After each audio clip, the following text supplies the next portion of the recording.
You son of a bitch.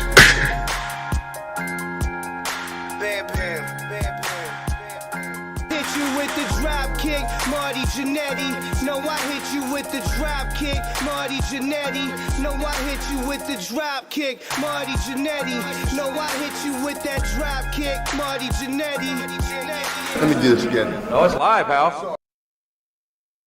Gentlemen, boys and girls, welcome into the latest edition of Hot Tag Russell Corner, coming at you in the month of May. We couldn't start off the month of May with the show last week due to prior obligations as far as work and life, but we're back at you this week. One half of your hosts, I'm Rob. I'm Clint.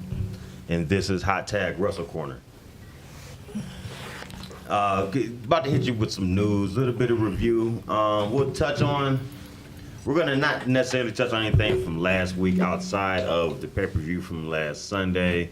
There wasn't really anything that really went down important on the go-home shows of WWE last week, and there were a few great matches on Dynamite, but since that was a week ago, we're going to just keep it pushing. We can touch on the results of some of those shows, though, if necessary.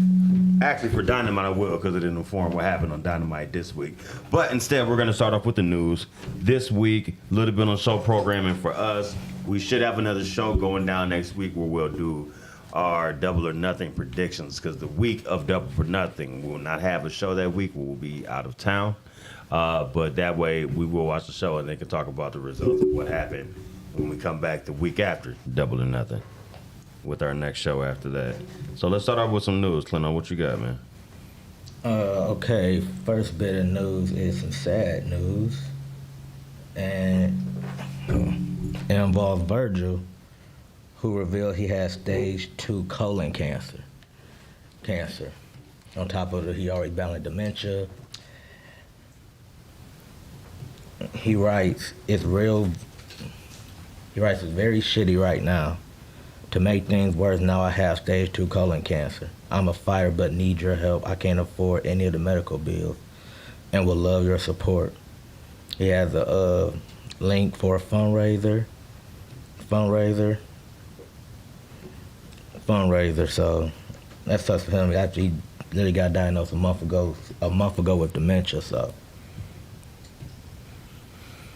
bad couple months, man. Bad couple months for Virgil. Much as a lot of people talk about him, and his meme of him at the wrestling event by himself, in the corner, but hope that he beats this fight. Second bit of news. Matt Hardy has a story about when he got nearly knocked unconscious by a fountain drink at 1995 King of the Ring. I saw this. I didn't see the story, though. So he talked about how him and Jeff ended up getting gigs as guardsmen. He said, we ended up getting the gig and they told us, we need you to come up a day early. We booked the television after to the pay-per-view. We have a role for you on the show. They're like, oh, you're going to have us wrestle on dark matches? This is so cool. They got up there and then they had these big gesture outfits looking for big bodybuilder guys. They did. So they're baggy on us and loose, which was so funny. Me and Jeff found so much comedy in that. Then he went out and all he did the door, they had an earpiece and they would tell me, open the door, close the door, and the directions were simple. Now, he said he just had to listen to the earpiece. He said it was kind of staticky, and he remembered he opened the door and somebody drew a drink down, and it was packed with ice hard as a rock, and it hit him in the head, almost knocked him unconscious. Now, what you think Jeff is doing as the brotherly thing? He's laughing. You don't care. Laughing. He said, I just try to regain my composure and keep a straight face. He said that's the biggest laughable moment about that. I mean, yeah, you almost got took up by a fountain drink. Like, the fact that he said it was hard as a rock, like, was it like heavily compacted with ice? Yeah. Or like It was that. It's not, it wasn't like, how they got the ice that be like in the roll. It'd be like rectangular, or your ice you make at home in like a tray. It's not that. No, it's that real broke down chippy ass ice. From the ice machine? Yeah. So that's how it compacts. You know what I'm saying? And whoever had it probably drunk. If it has a lot in it, they want that much drink, so they drank that out quick, and it just sat there. And then like when you have a slushy, when you drink all the shit out, and then the rest of it just rock hard when you stop drinking it. Oh yeah. Yeah. A couple more bits of news. This involves Chris Jericho. He talks about why he never changed his theme song despite the fact that he turned heel again. And he said the reason he's not changing the song is he said, no, I just changed my character. I went from being a good guy to a bad guy again. He said, we thought about using Judas, not using Judas anymore, but he said, why? He said, it's the aura of it is the fans singing the song no matter whether they love him or hate him. He said it just transcends, and it's cool. He said it's like going to a Kiss concert and them not playing rock and roll all night because they're trying to be creative. He said, he like, fuck, we don't care. That's the song that they want to hear. And the last bit of news I have is Trish Stratus talking about potential matches with Becky Lynch and Sasha Banks. As we all remember, the Royal Rumble where Sasha and Trish was face-to-face, and then they teased that match plenty of times. Trish said Trish said if Sasha wants a match with her, she said all she has to do is just call me. And call me. She said, give me a call. She said, I don't know or not, but I have Vince's number as well. She's not the only one that has his number. And you know if she wants to make the match. Is that your phone? Mm-hmm. That's not my phone? Yes. Was it my phone? Yes, it is. I got to cut the value down on my phone. The phone had a dynamite drop-in money. Good. Yeah, she said, and you know she wants to make the match, then it can happen, and you can just call me. Then she talked about Becky Lynch. She said on her recent encounter with Becky Lynch, she said, I was hosting events in Toronto, and Becky was being a little bit of a brat, so it came down to a little slap from Trish Stratus to put her in her place. What it was off from anything else, she said, I don't know. I still get asked about the Sasha Trish moment from the Rumble of 2018. It hasn't come to fruition so far, so I don't know. The point is, I've been so focused on the show, and I don't know. I saw Asuka return to TV, so I'm going to be patiently waiting till that feud unfold. Becky, in the meantime, has lost her stuff. She lost her Women's Championship, and I'm always waiting in the wings and watching, maybe or maybe not, but I'll say to you guys, people were pretty interested. It was all kind of fun, though. So, I mean, I'd love to come back and see Trish. Out of them two great matches, I mean, we saw Lita win her match against Becky Lynch at, was it Elimination Chamber, I think? I think it was Elimination Chamber they had that match. So, I mean, and we all know Trish been killer in all the matches she came back in, even in the Rumble, so I look forward to that. I don't want to see her and Sasha, though. And if it takes a phone call to make that happen, well, let's make that phone call and let's make it happen. But other than that, though, that's all the news I have. Not a big news side. On mine, so let's start off with the WWE news. So after the results, which we'll get into when we start talking about WrestleMania Backlash as a show, coming out of that, Charlotte Flair is going to be off for a couple months. Which will be back at SummerSlam, which is at the end of July, or before Clash at the Castle, which is their first show over, well, at least near London. It's not in London. It's actually in Cardiff, Wales, but right outside of there, same area. Will she be back for that? Not quite sure. I don't believe I remember seeing her on the advertisement. I did see Becky in the advertisement for it, and I did see Roman and Drew on the advertisement for it. But I don't remember seeing Charlotte, so that we'll see on if she's back for that. She left that match with Ronda Rousey, the I Quit match, when she lost the belt with the kayfabe arm injury. I'm pretty sure it's kayfabe, but she's about to get married, and I'm sure she's not going to do that in the cast. But during this time she's out, she's going to finally hop the broom with Andrade, and he'll have a Ric Flair as his stepfather now. So that should be an interesting bachelor party. Oh, God. Oh, wow, yes.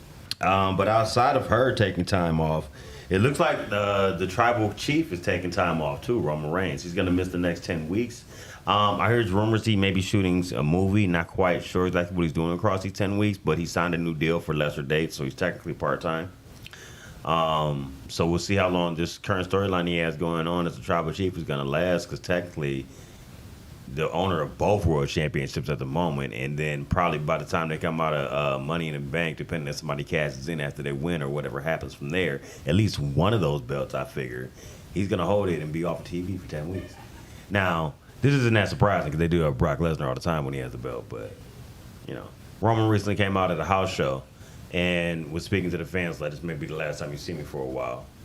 And I think this is what he was referring to when he said it as such. So let's see what happens, man. They're not gonna have him around forever, and I got a feeling he gonna go the way of the Rock. He can. Rock, Cena, and Batista done laid a yellow brick road for him.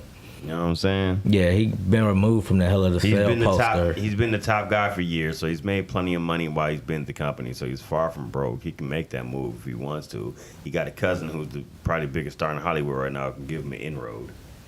And he's already done movies, because wasn't he like in Hobbs and Shaw?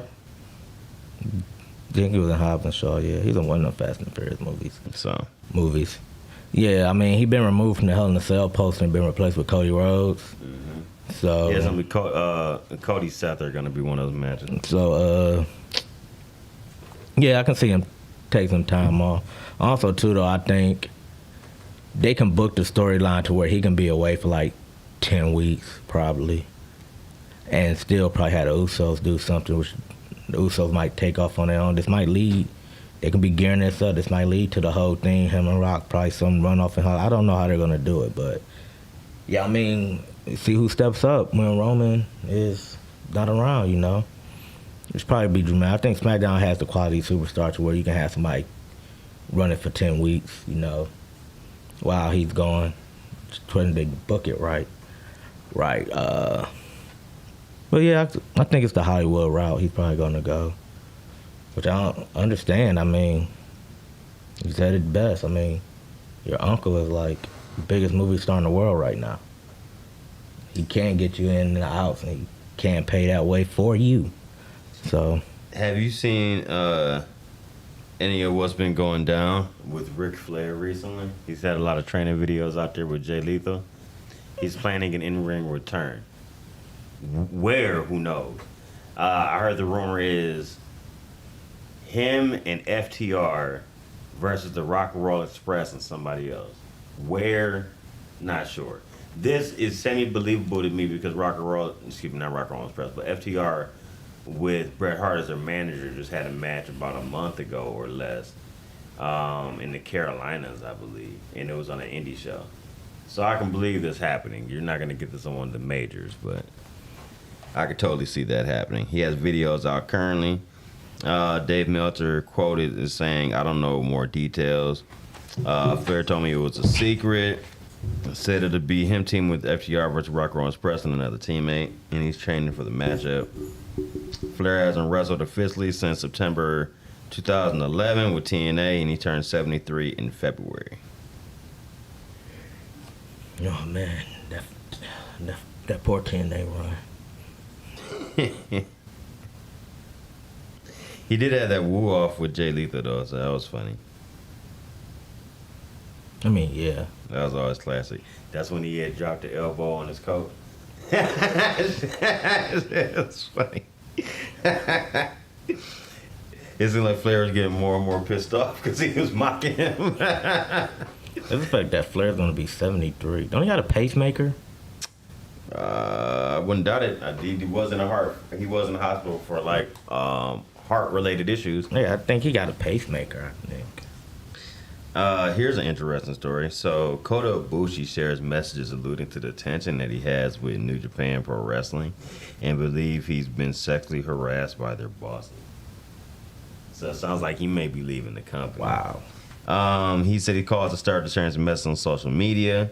He suffered a dislocated shoulder in October at the G1 final. Yeah, I remember that. Then he exposing cheaters, gun, and sexually harassing bosses from companies, presidents, lies to his unreliable power harassment this time. Get prepared for this. And TBSI too. He said, I don't care.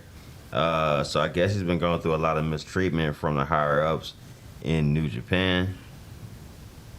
Ibushi reportedly told New Japan that he was ready for the New Japan Cup and was scheduled to win the tournament, but he got pulled by Kikuchi, who's like the lead guy over in New Japan right now. Due to minor concern by the doctors about the injury. Man.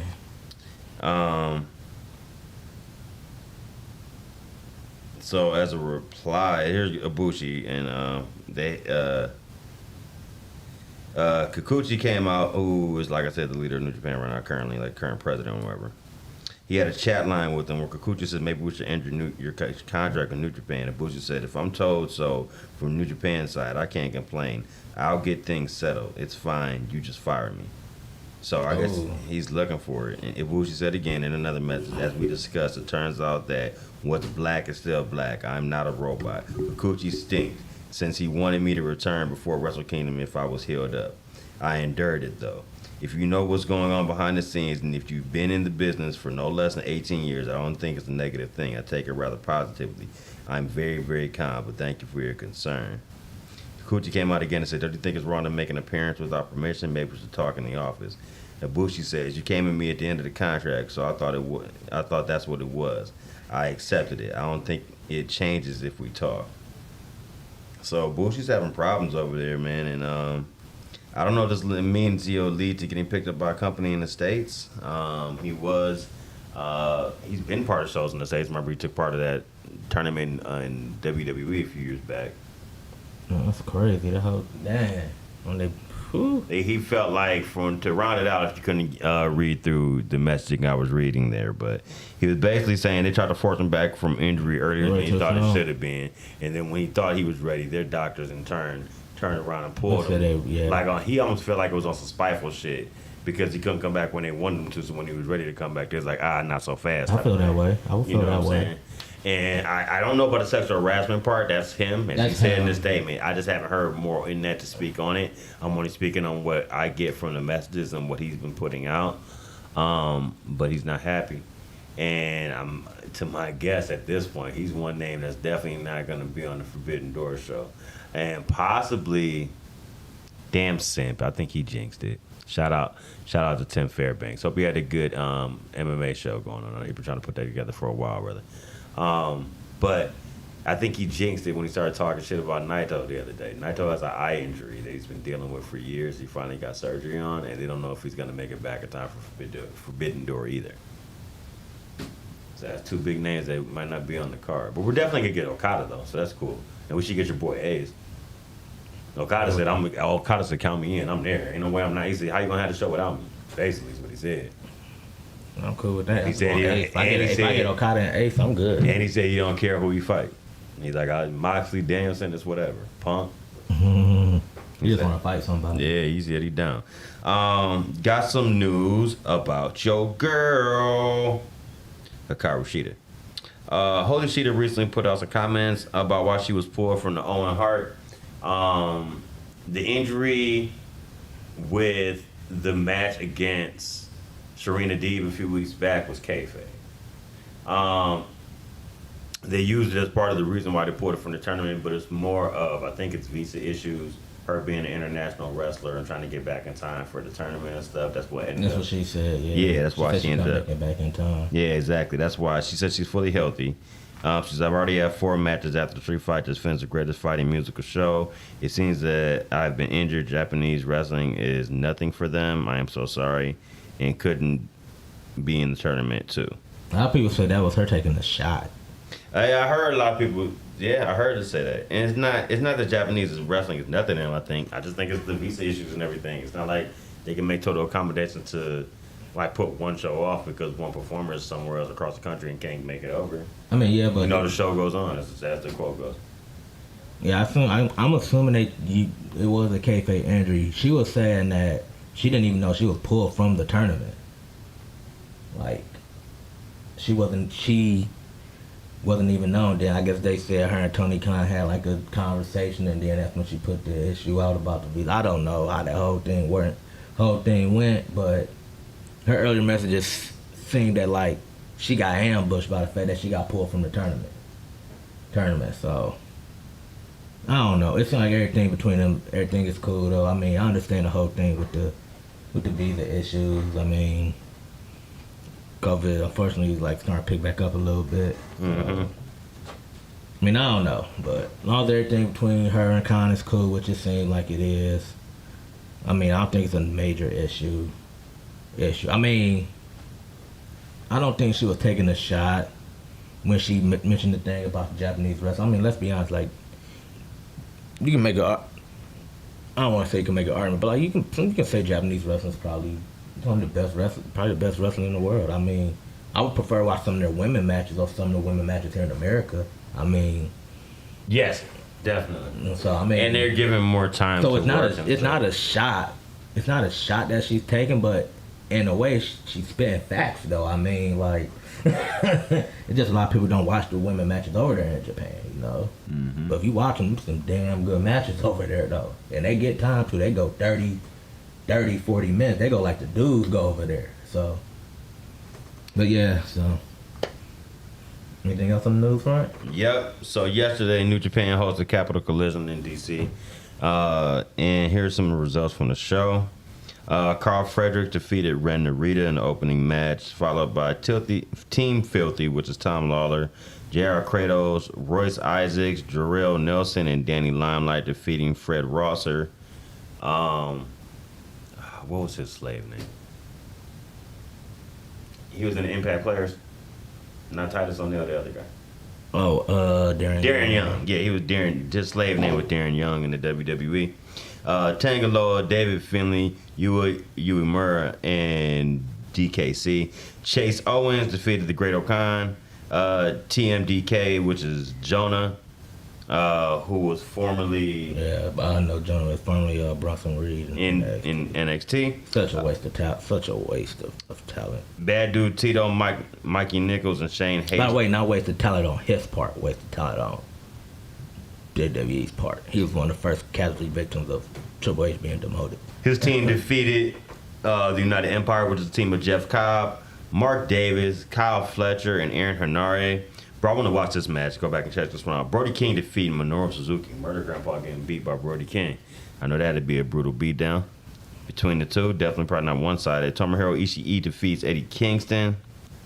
Bullet Club, they had a good-ass night. As opposed to United Empire had a bad-ass night. Bullet Club won all the matches. United Empire was the opposite of that. Lost all theirs. Bullet Club was a team of Jay White and Hikuleo defeated Chaos, which is the team of Okada and Rocky Romero. And in the main event, the IWGP United States Heavyweight Championship match and a four-way match that was supposed to have Trent Beretta in it, but Trent got brought down by COVID over the weekend, so they had to make some movement to the matches. I believe this is one of the matches that they made movement to. Ended up being a four-way between Juice Robinson, Go Ace, Hiroshi Tanahashi, John Moxley, and Will Ospreay, where Juice Robinson comes out with the victory and is the new United States Heavyweight Champion after he recently went bad and joined Bullet Club and everything. After the match, it sounded like he was gonna try to drop the first part of his name, like Juice, and change it like from Juice to Justice or something like that. And he says he's fully hard. I don't know if that means he's like ready to fuck or what, but I just know he won the match and he's on a nice string since he went heel, so we'll see what happens there. My last bit of stories that I have talked about the Charlotte. Tammy Lynn Sitch. The judge's order remaining her to stay in jail before her trial. Oh yeah, I heard about that. She had a DUI manslaughter case. Here, I can read the thing. Let's skip past all that part. The defendant was charged with DUI, causing the death of a human and unborn child with dangerous crime in Florida. Florida courts find testimony presented in documents entered in evidence there's no substantial probability of the defendant committed the crime of DUI manslaughter. Yeah. The guy in the car was the sole occupant. He was rear-ended by her and her Kia. Her blood alcohol level was well over the legal limit, at least 2.8 with a range of, at least 0.28 with a range of 0.32 through 0.36. She dropped that. She dropped that. And then like almost quadruple. She dropped that. Because isn't it like 07 or 08? She in dropped most that. places, let alone Florida. She dropped that Jey Uso in Detroit that one night when Jey Uso blew that like 205 or something like that. She also had levels of THC in her system. Dang. Okay, I didn't know that. She get it how she live. Man. Driving resulted in the death of the occupant in the Kia vehicle. Then was like a 75-year-old. I think it was 75. I think he was an older gentleman. Yeah. He said on the date that it happened, she had no Florida driver's license. Her license was from another state, and that was suspended by that state. And then she got to some kind of rant because they were saying that the car that she drove, they said she said it was her boyfriend's car, but the cop was like, no, it was your car. And they said, they just went bad for her. Yeah, they said her bond was revoked. They said because of all these reasons, we ain't letting you out. No, I don't blame her bond for being revoked. Yeah, she, you want to talk about somebody that hit rock bottom hard. That's, man. She can't afford to get herself out of that? So if you couldn't understand that, no, because she a fiend now. She spent all her money she would have from wrestling. Really? Yeah, she has been for a minute. Yeah. She said she has like an OnlyFans trying to sell her ass. I wonder if she beat up dope boys. Not that all women are in that hold position to nothing. have OnlyFans, but I think She that's did what hers. porn. She Yeah. had an I OnlyFans. wonder, do she beat up dope boys that don't want to let her hold nothing? You feel me? If she come for a She front- wasn't that type of wrestler. She was a valet. She was a valet. She Okay, couldn't okay, beat. okay. She couldn't beat But nobody. she else. probably still knows some moves though. A little wrist lock, Maybe. a little hip toss. So basically, the 4-page motion was saying that Stitch has been ordered to be held in pretrial detention, keeping her until and during a possible trial. She was arrested May 6th for multiple charges, including the manslaughter after a fatal car crash that killed a 75-year-old man by the name of Julian Lassiter. Rest in peace, Mr. Lassiter. The state claimed that Stitch violated her probation of previous 3 DUI arrests in Pennsylvania multiple times, leading to that probation getting revoked and Stitch going to Carbon County Prison. Stitch also had suspended driver's license in Pennsylvania and doesn't hold a driver's license in the state of Florida at all. So that was her suspended license that she had that was from another state. Man. In addition to DUI manslaughter, she's also facing 1 count of causing death while operating a vehicle with a suspended or revoked driver's license, 4 counts of DUI, causing injury to a person, and 3 counts of DUI, causing damage of property. She'll be arraigned on May 31st at 2:30. I remember correctly because I think they said her car hit another car and then that car hit another car. Oh, so it was a domino effect Yeah. also? She was whipping in that Kia. Let's see. She driving real fast. Huh? And that's all my news. Yeah, that, man. That is all my news. So, let's get into the pay-per-view from over the weekend, man. Yeah, it's WrestleMania Backlash. So, like we said, the go home shows usually don't really be nothing. It's kind of like a filler of like what's going to go on. Kind of like establish and set everything that's in motion. Actually, one of the better pay-per-views, I'd say. A lot of people say that. I feel like it was boring outside of 3 matches, but it was short. At least it didn't drag on for that. I think because of the fact that most of them was WrestleMania rematches, that's why. And I think I can say that all these matches that were rematches weren't better probably than the Mania matches. I don't know, man. I'm on a toss-up. Well, I take that back. With the Cody Charlotte Rhodes. one was. That one definitely better. was, but I'm on a toss-up status with the Cody Rhodes and Seth. I thought I kind of want to get the nod to the WrestleMania match because it was a WrestleMania match, but this match was just as good, and they didn't tell the story the same way. I like that with this one, the story is more told like last time I wasn't prepared for you because it was a surprise. Now I'm ready for you. Because at the beginning of the match, everything Cody did, Seth had a counter for it. For like almost the first half of the match, honestly. Yeah, it was basically even momentum back and forth. I mean, I'm not going to say Seth heavily dominated this match, but By the way, this is the opening match of the card. Nothing on the kickoff. Yeah, which they really don't do kickoff matches no more. Bigger shows. You'll see it at a SummerSlam, I think, or a Rumble maybe. No, they don't even do it for Mania no more. They ain't do it for Mania. They ain't doing Mania this year, yeah. Yeah, But I think that's because that's 2 days though, I'm assuming. true. So I don't know. Last time was back and forth between Seth basically middle of the match was more Seth dominant. Cody came back as Cody does, all the babyface comebacks. Then they had a full-on slap fight, like they just kept slapping each other. For some reason I like slap fights in the middle of the match between. I don't know why. It's just kind of like a who's more of a bitch, me or you. Me or you. They had a nice high spot between them two. But the ending of the match was, I guess a lot of people kind of didn't like the finish. But the finish was basically Cody getting the win. I like the finish. After He turned rolling the up the tables on. tights. Yeah, I like the finish too. Like, Seth tried to win by the tights, but Cody wound up reversing it and winning by the tights. It made sense. So to it me. made sense. So it still shows that even though you studied me, I studied you too. Basically, what the angle that was leading up to. That was a good match. I'll probably give that match probably like an A. I don't think it was. I still think that Mania match was better, but still a good ass match though. Right. Next was Lashley versus Omos. I mean, this match was better than their Mania match. Here's my thing with it. I don't feel like this is the proper way to build your big man. They should build him like they build like Mahan. Like, just keep feeding them meat of just jobbers and let them eat through them and slowly climb up the roster.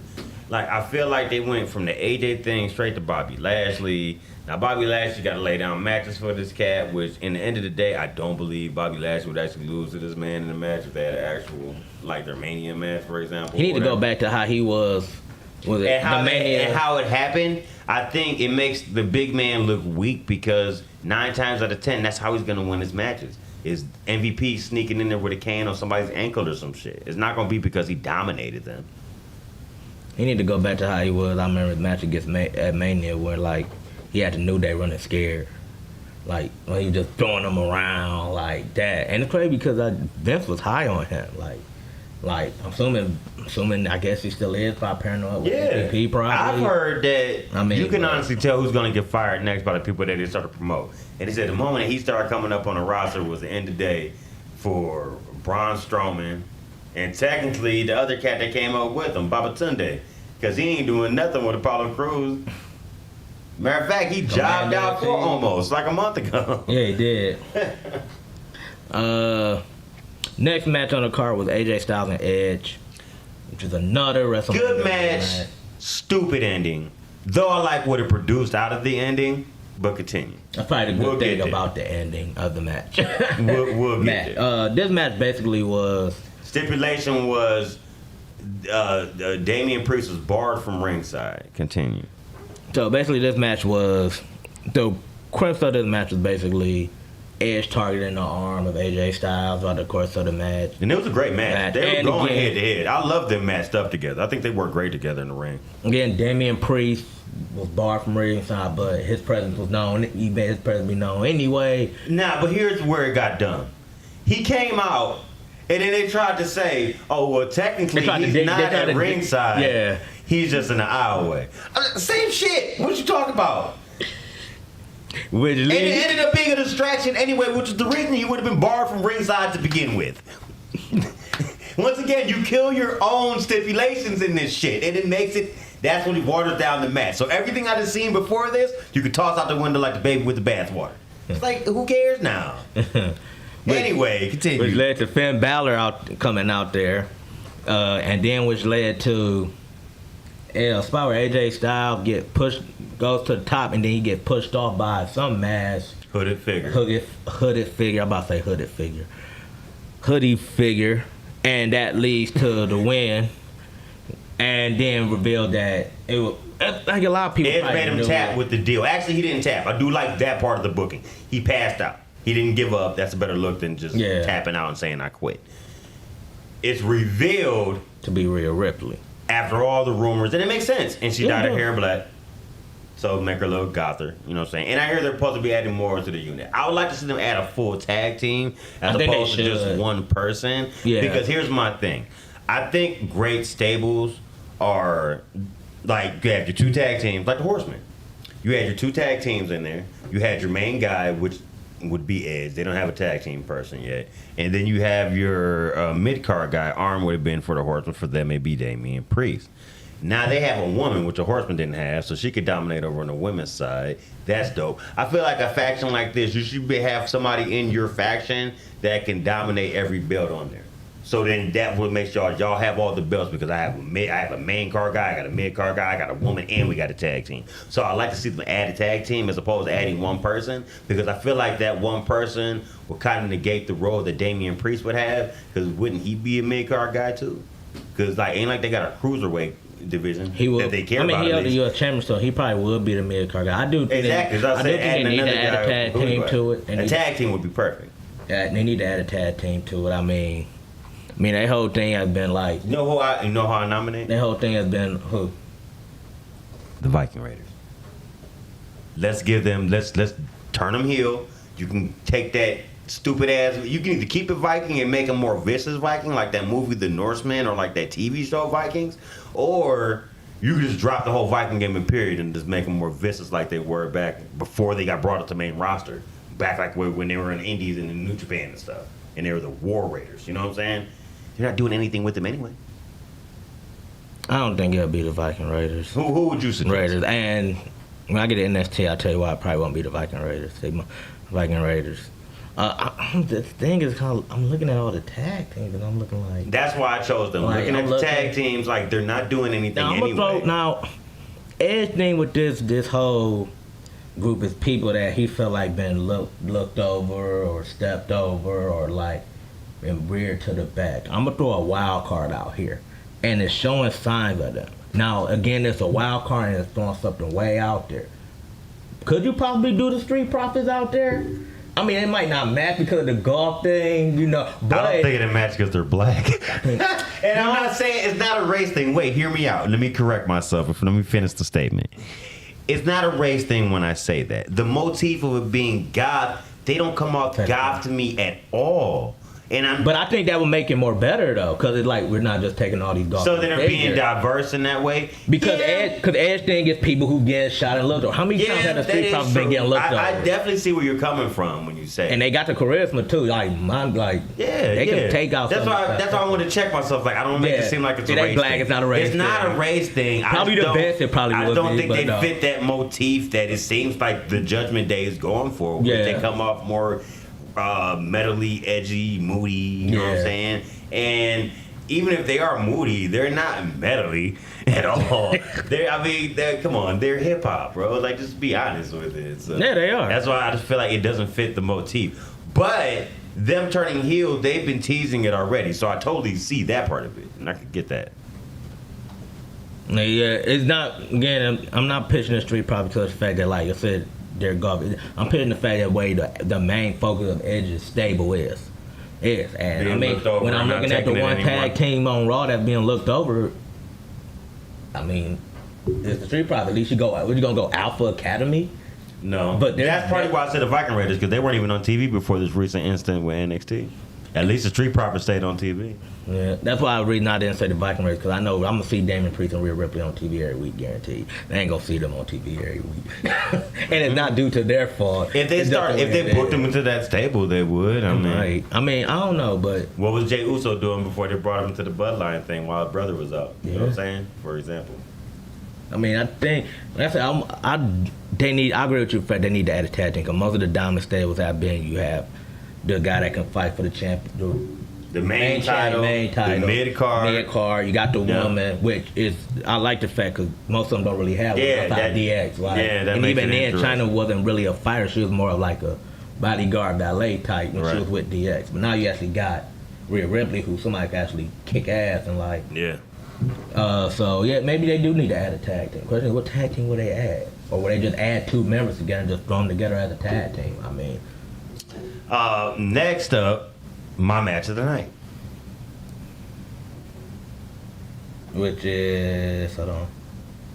If you got it, I'll let you go. The I Quit match. Yes. For the Women's Championship, SmackDown Women's Championship, Charlotte Flair versus Ronda Rousey. This match was I just love matches like that, just like so damn chaotic. This one was so much better than WrestleMania match. Way better. The thing I didn't understand about the Mania match, which they understood here, is if you have this much animosity, you ain't about to just lock up like y'all cool. You're going to start beating the shit out of each other off top. And I'll speak to an example of that on Dynamite when I get there later this week, speaking on their main event. So they start beating the crap out of each other from the beginning. From the go. Kendo sticks got pulled out of random places. Charlotte Flair got almost back into a corner and going up the ramp, and then she went behind where they make the entrance and came back out. She had 2 kendo sticks while Ronda Rousey had 1. Kind of like that scene from was it Star Wars when Darth Maul had the double lightsaber and he's fighting against Obi-Wan and only has 1. It felt like that at first, and then Charlotte lost that very quickly because Ronda Rousey kind of snatched her for him. It had elements of the Charlotte Flair versus Sasha Banks feud back from 2016 where they got to fighting in the crowd. Remember, she made her tap out through that the walkway, the railing on the stairs coming down. They had that spot there, but it didn't lead to the tap out. There was a lot of great spots in this match. I mean, like I said, like the kendo to the spot. But before that, though, like I said, it started kicking ass. Like Charlotte early went for the figure 8, and then Ronda with the flying knee. That was nice. The armbar spot where like she had the armbar on Charlotte, but then they both crashed down to the floor. So it was like, oh well, that don't work. The fact that Ronda took that painful bump, she got thrown into the barricade by Charlotte. That shit looked like it hurt. And then Charlotte picks up a camera and throws it. That got me. I'm like, wait. I'm like, is she gonna hit her with the camera? She said, no, fuck that. I'm just gonna throw it. I'm like, she throw. I'm like, well, okay then. I mean, went back and forth. But then the end of the match, that's what I loved. I loved the way they added the end of the match because the fact that like Charlotte Flair wasn't tapping to that arm bar. I've been putting an arm bar before. It hurts. But when you got a chair assisted, you put that arm bar in, that's really gonna hurt. Yeah. Hurt. It was only a matter of time before Charlotte was gonna quit because that arm was gonna get It led to it though, because she said, "I'm gonna make Happy Mother's Day, bitch. Yep. So I'm gonna send you home and have another baby or something like that." And then that's where Ronda powered up and snapped and put her in the arm bar through the chair. She wouldn't give it first. She cranked down on it and twisted it more. Charlotte verbally said, "I quit." It was not. She screamed that shit. It was not pre-recorded. Yeah, she screamed, "I quit." She screamed that shit loud as hell. Kayfabe after the match, it was said that she had her arm broke when she was in the medical facility office. Yeah. Trainer's office. They called it a broken radius or something. Yeah. Yep.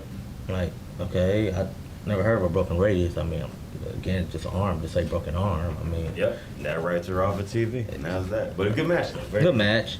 Next match was Madcap Moss versus Happy Corbin. This is just, I don't know, and again, I feel bad for Baron Corbin because the guy could put on good matches. It's just the people he beat. He's one of them dudes that's like, he could give me a good match if he wanted to. It's just, it's his views that people be feuding with. It was a decent match. Like I said, like, this Floppy said his worst match. I'm gonna get it. I'm really giving this match a high grade for one reason. I'm gonna give this match like a B. Now I'm gonna give it a B because he went to saddling like he about to go broke Corbin again after he lost the match. See, that's what I'm hoping for. Hear me out. So this all started last year at SummerSlam when they were in Vegas, the one I went to. Now that's when he became Happy Corbin and he won his money back. Yeah. I'm hoping, since Money in the Bank is in the same stadium in Vegas, he's going to have the match with Madcap Moss after what happened on SmackDown. I'll discuss when we get there because I had SmackDown this week. So just long story short, real quick, before we get to that, when we get to SmackDown, he's basically been written off. So it makes sense, plausibly, he will be out past Hell in a Cell, which they'll probably bring him back too soon, or they can at least make the feud last that long. And maybe somehow, I'm not sure what the stipulation for the match would be, but somehow he makes Corbin lose everything in the place he got it back, and then he reverts back to bum-ass Corbin, which I'm hoping for so bad, because I love me some bum-ass Corbin. It would be awesome. Then we get to our main event, which was the Bloodline versus Drew McIntyre and RK Bro. I mean, this is a good match with the result you knew was going to happen before the match even started. Like I said, that's how I felt. Jay been doing the thing the whole. God, it sucks for Jay Uso, and this is why. Because Jay Uso will probably be my MVP of this year if it's not for Roman. Because Jay been killing everything he been doing. Like he he carried the bloodline in this match. It was him. It was him. It wasn't Jimmy. It wasn't Roman. But I like the fact of how, like, Roman gets the spear on Riddle, and that's how the match ends. Like, but then again, it been the whole thing. Like, Jimmy doing all the leg work. Not for Jay, and Roman just came in there with a spear. Even though he did low-key look, like, weak against McIntyre. And McIntyre was just tossing him around. Yeah. Tossing him around. But, I mean, I said this was a good match. I said, like, a lot of matches on here were good matches. I mean, like I said, I think it was a half and half card. I think you had 3 good matches and you had 3 matches that were. Mac at Moss match, I think they kind of sucked. The almost match. That match sucked, but I'm just gonna give a good play. You know what it was? Because you had Sad Corbin at the end of the match. Sad Corbin. But it was a TV match at the end of the day. It was. So it was almost match, and then I didn't like the main event just because I went into it like, we know the results here, so this is really a waste of time. Them taking a stipulation out of it took my wind out of my sails for it to begin with. So I haven't been excited for this match for weeks. Once they took the belts off the line, I was like, oh, this is just doing it to do it then. It's like, all right. I feel you. I still love the match, though. But the Cody, Seth, Charlotte, Ronda, I give it to them for those 2 matches. The main event was pretty good too. Yeah, Cody, Seth, and Charlotte, Ronda. Yeah. I mean, I like the Edge AJ. Edge AJ was good too. I'm not gonna. I get the stipulation make no sense. I'm not gonna pick on the ending because hell, well, at least they did an ending, but the ending leads to something and some kind of continuity that we knew was going to eventually happen. So I mean, I can't pick on them. That was a good match that they had. Anytime you get sad bum ass Corbin, I'm down for. So I mean, yeah, it was a normal match. Again, it's hard to penalize Baron Corbin because it's not his fault. He's a good wrestler. It's just the people that you have him feud with. And then I liked the main event. I mean, the main event to me, I guess it was like kind of predictable, but it just little stuff in the main event to me that just shows that like Roman is showing he's a little, invincible. It probably won't happen, but if they book it, it's gonna be hard. But Jey Uso probably can eventually take over the bloodline. He could take it from Roman if he wants to, but he's not. But he can. I believe he can. But other than that, though, that was WrestleMania Backlash. A good pay-per-view. I mean, Backlash. So Monday Night Raw was yours this week. Yes. Monday Night Raw. We started with RK Bro. We've been seeing a lot of them lately on all the shows. Yeah. I mean, they talk about despite everything that they gave, fortunately they lost. The war ain't over. Said Reigns called off the unification match because he knew they were going to lose. So they're going to go into SmackDown and take their titles. Out comes the Street Profits, and they had knocked the Tough loss, but they said they're going to be next in line. They said they have unfinished business, and they said that the Street Profits said they got next, and they said, do they want to smoke? Riddle asked them, do they want to smoke? And they said, yeah. Then he said, RK Bro for 20 said, we smoked your ass. Just the high references. Which led to their match. They've been laying on thick since they decided to lift that ban lately. They are letting you know, yes, we blow.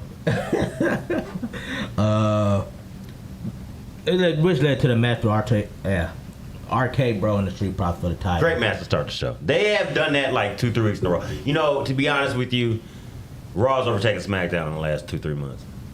Since Mania. I can say that. Even maybe before it. I can say that. And I think it's just because of the fact that outside of Roman Reigns, SmackDown really don't be watchable. And the crazy part is, it's not like Raw has changed outside of people that have been added to it. They have had some people get added back that make you want to watch it. Asuka, Cody Rhodes, and such. But it just seems to be booked a little better recently. Outside of the 24/7 nonsense, but other than that, they got more going with storylines. In terms of where you can see different stuff going more than SmackDown. Yes, and I'll say that when we get to SmackDown because I had a couple issues with the show. It wasn't terrible, but there were issues with the show. But go ahead. Which lead to this match between them. We're gonna go again. I say this all the time, and I'm gonna stick by it. I think don't nobody have a better hot tag than Randy Orton. When he just comes in, he just kicks it. Clothesline, power slam, go to dark play. I don't know. There's a couple, man. John Silver has a great hot tag. The Jacksons, either Jacksons has a pretty good hot tag. But I like Randy's. I like Randy. Like every time I play a wrestling game, I'm always using Randy's like comeback. I just like it. I just love the fact that I just love the. My opinion, he had like one of the perfect like power slams. Like it's just like so fluid. It's like one motion that just go down. Yeah, he can do it to any size, no matter how big you is, without like it is all legit hurting you. You did have a spot where Riddle took out Orton accidentally with a Broton. Ford almost got the win with the frog splash. I swear, I feel like he gets higher and higher, more and more he does the frog splash, bro.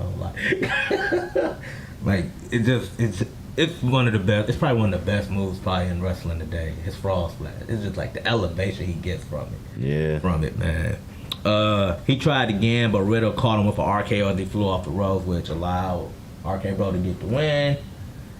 When after that, Austin Theory is interviewed backstage. He said he don't need to prepare for Cody Rhodes because he's already great and he's just scratching the surface of full potential. He was practically in diapers the last time Cody was in WWE, which I think ironically is probably true. Yep. Austin Theory. No, not completely, because Cody Rhodes left in 2014. Okay. Maybe when he started. Yeah.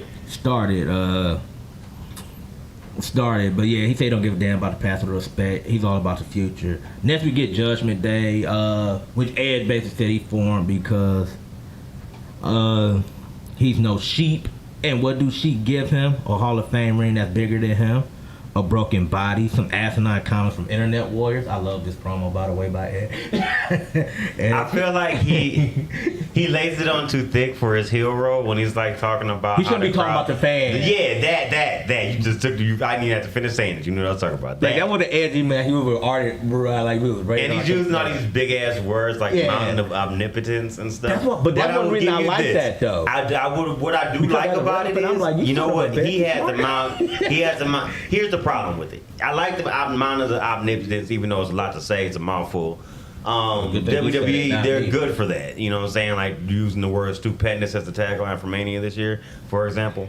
Here's the problem with it. They laid on too thick. For example, like when RK Bro comes out and they have the two snakes and the one snake has the hat on, so you know obviously the green snake is Randy Orton. That type of shit, right? I'll give you a couple. I got two more because I'm not going to totally go off on this rant because I could. One, referring to this, now when they come out around Edge's name, there's a mountain. A graphic of an actual mountain. Yeah. At least they're not like walking through the mountains and they have it just superimposed on the screen like they do that thing where Roman Reigns be looking like this up in the air every time he come out. Yeah, the graphic thing. Yeah. And when it's worse, I like when it is just like this. It's worse when it does this. It looks like a kaiju. It'd be like when it does, you know what I'm talking about? When it does this. Yeah. When he screams up, I be like, bro. This literally, that was part of my reason I damn near skipped the main event on Backlash. That damn entrance, bro, is 5 minutes. Like, chill out, man. I want to watch what's happening. Like, we don't need to see you coming out to the ring for 5 minutes. Anyway, the last one I have to rant on, and this is once again an example of them laying it on so thick, it got on it gets on my nerves so bad. All right, so what is Elias's brother's name? Ezekiel. So why does he have to tell you that he's Elias's brother as he introduces himself to everybody? Bro, they had an episode of The Bump, right? So they brought him in, and he was introducing himself to like a line of 5 or 6 different people that were all in his office. And he literally said this shit. And they're all in the same room. They weren't in separate rooms. They're all looking at him at the same time as he introduced himself to each one of them. Every time. Help me out real quick. Hi, how you doing? I'm Ezekiel Elias's brother. Yeah, I know. Hey, how you doing? Hi, I'm Ezekiel Elias's brother. Why do you keep adding Elias's brother? We know. Annoying shit. Literally everybody, bro. And he says it with such a reverence. Like he means that shit every time he says that shit too. So at least he's giving a good sell job for it. But it's just annoying. They lay shit on too thick. But go ahead. Back where we're talking about. This is what it means. Like, I feel like the stable is good, but I feel like they cheese it up with their booking of it at times. So he said that they hold the mirror up to us and we don't like it, but there's nothing no one can do about it. Damian Priest follows that up by saying we will destroy. He said that the truth hurts and him and Edge were individually capable of destroying our favorites, but together there's something more. You think that bad? Just imagine adding an instrument of brutality like Rhea Ripley, who gets on the mic and said that she saw the change for the better because she was for herself. She's done signing autographs for little kids. Only see those autographs get sold on eBay. And she said she's done of being used. That's why she joined Judgment Day. Then she said she's promised she's going to give Liv a reason to cry when she absolutely destroys her, which leads to that match, and she absolutely do destroy her. Like, Go ahead. Edge was hilarious at the end of the match. Liv gets like some offense thing, but she basically dominated her. It looked like a Texas Cloverleaf. I don't think they call it the Prism Trap. It's not what it's called. They don't call it the Prism Trap, which I don't know. No, they called it the Texas Cloverleaf, but it was like a standard version of it. No, I'm talking. It was the Prism Trap. That's what it was called. That's what they called it NXT. Yeah. But now they don't have a name for it now. We're like, just better just call it the Prism Trap. Then I mean, it was funny when she was tapping. Edge made her put it in again, and he gets on the ground and starts laughing and tapping in her face. I thought that was hilarious. Edge is such a dick, bro. That was a good dick move. Then after that, immediately we get Finn Balor and Damian Priest. Good Finn match. comes out. I guess you could say he was coming out to make the save, but he wasn't. It was just his music hitting made them stop the beating up on Liv. Yeah, I mean, one thing they said that again, I think Finn Balor, like, he gets extra pump when he face certain people. I believe Damian Priest, I think, is one of them guys. Like, something about them two, the chemistry that they have. But he just gets extra pumped that he gets to be on TV again. Shit. Again, this match ended the qualification after Edge snuck into the ring and hit Finn with a spear. Styles was also at ringside of this match, and he helped fight off Edge, but Ripley stopped him. This is the one part that I wish they would have did, and I'm not. And when AJ stopped from striking Rhea Ripley, Ripley should have decked it. She should have just gave him one. Cause if you look at Rhea Ripley, like, Rhea Ripley can knock some dudes out. Yeah. Like, she big, like Rhea Ripley decking AJ Styles is believable. Like, believable. You know, now you put Raquel Rodriguez right there. Yep. Her getting decking is believable, you know. So after that, then they hit their finisher, which was like a styling, like some kind of leg sweep. Alpha Academy is backstage with Kevin Owens, and he's still on the stand to try to prove that Ezekiel is Elias. Then, so apparently Gable sent samples to a DNA lab. From the cup Ezekiel was drinking out of last week with the Street Profits. And then Kevin Owens goes super over the top. And then he talking about he got a talented brother whose name is Ken, who won the Grand Prix 3 times and gonna wrestle Ezekiel tonight and prove he's a fraud. Then we get another episode of the MVP Lounge. It's the same thing with MVP, talking about how Lashley abandoned him at Mania. He's going to help almost destroy Lashley. Out come Mr. Big Swole, Cedric Alexander, who comes out here and he started trying to suck up. The only thing sucking up get him is just a hurt lock for his efforts. So, yeah, no leadership there. Flame Deville is trying to convince Adam Pearce to give his investigation. He said he needs to have a conversation with her, and she says it could wait after her match, which is after the commercial break, which we find out that she has been fired because she's been found abusing her power, and her contract as a WWE official was terminated, but she's still a superstar. Superstar. And by this time, she's having like a meltdown, like. And her opponent is Alexa Bliss, who making her a triumphant in ring return finally. Now I'm confused. Is she going back to the old Bliss, which she came out with the music of and the look of, because she was still carrying Lily? What are we doing? I don't know. I think they want to go back to the old Alexa Bliss. Please do. And the crazy part is I couldn't stand Alexa Bliss, and now I miss that Alexa Bliss. And then I realized she was just that damn good of a heel. So I'd rather have that. Yeah. I mean, they're going to try to run this thing with her as a face. I mean, she's their number 2 listed face on the last time she Bianca Belair. Well, the last time she had a good face run was with Nikki Ash when they were friends. Yeah. I mean, but yeah, so she came back. DDT, Twisted Bliss. That's in Sonya Deville. Sorry, Sonya. Then we got Ezekiel versus Kenny, which actually Kale came on this like old white wig that was like, well, claiming he's older brother. And then he kept going before he said, no. He like, no, it's me. It's me. Me. Trying to get Ezekiel to admit he been lying. Then they attack him. He fall back, but then out from the Alpha Academy to come down. They basically wound up laying out Ezekiel. And then something he paid them $150 Canadian. That must be worth a lot of money because they've been like lower than him for like almost like 3 weeks. Buying samples and everything like that. Next we get backstage. Oscar's backstage chatting with Adam Pearce. Becky Lynch rose up to complain again. She said she's the greatest Raw Women's Champion to ever live, but Oscar just get handed the title shot. Pearce says no, she has to beat Bianca Belair. And then Becky said that's malarkey. They go back and forth. Oscar's shout in Japanese is just so funny to me. She said that she act like she's a mommy, but she doesn't act like the mommy. She acts like a baby, but it sounded broken Japanese. No, Beer squashed a guy named Frank Loman. Again. Next we get our U.S. title match. Cody's interviewed. Good match. At Gorilla, hoping that he said this thing between him and himself is over because he won last night and that chapter is closed. He says Theory has potential. Did we mention that this was announced earlier in the show? Kevin Patrick announced that this was going to be Cody versus Theory. That was back like after the second match or first match. Yeah. Okay. He said he had to dig deep if he want to become the U.S. champion. Yeah, it was a good match. Back and forth patrol. Scary. Theory with an early take. He takes him down, then does a cartwheel. But just like, he did whoop, whoop, whoop. He did the Stardust.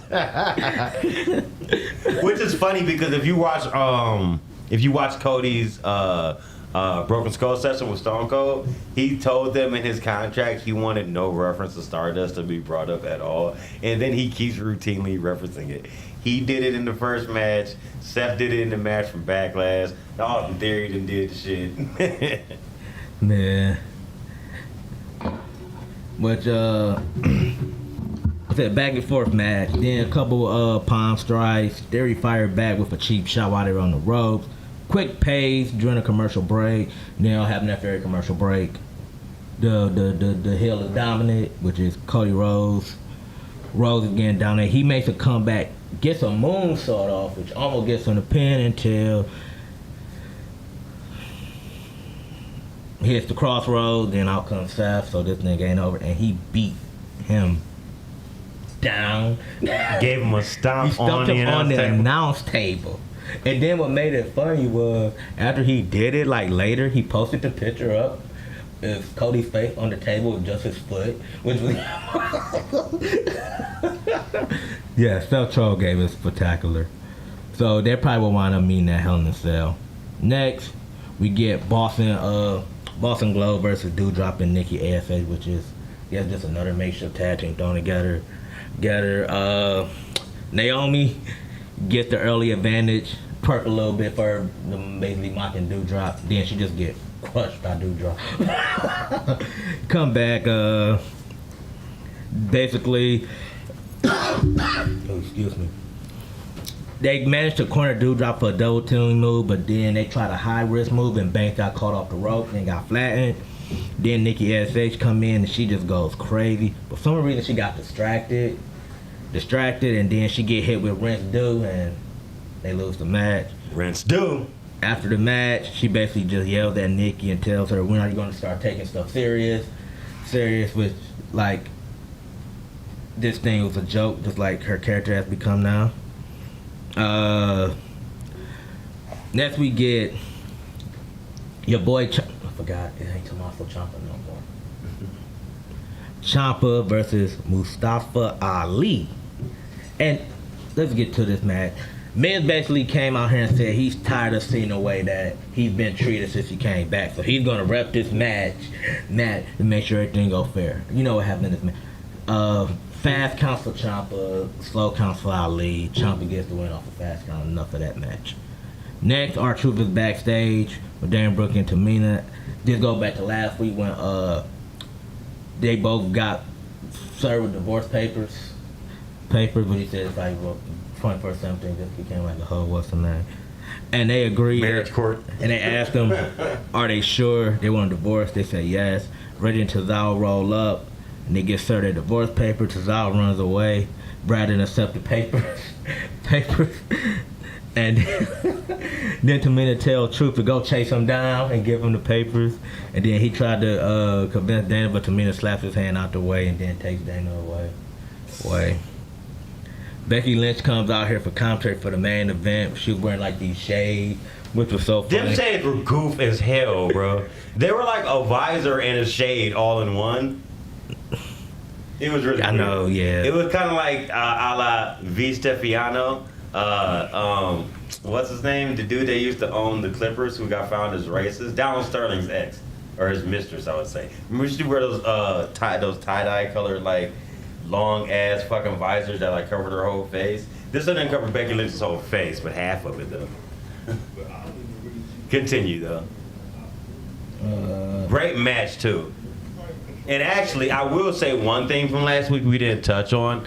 Asuka had a match last week which precipitated this match against I'm gonna leave this door open, okay? against Bianca Belair. Great match. Becky Lynch interfered and broke it up by interfering in the match, which leads to this tag match this week. Continue. You're talking, no, you got it mixed up. The tag match was last week. Oh, so this is the singles match. Yeah. Okay, my bad. You good? No, you good. Yes, the tag match last week.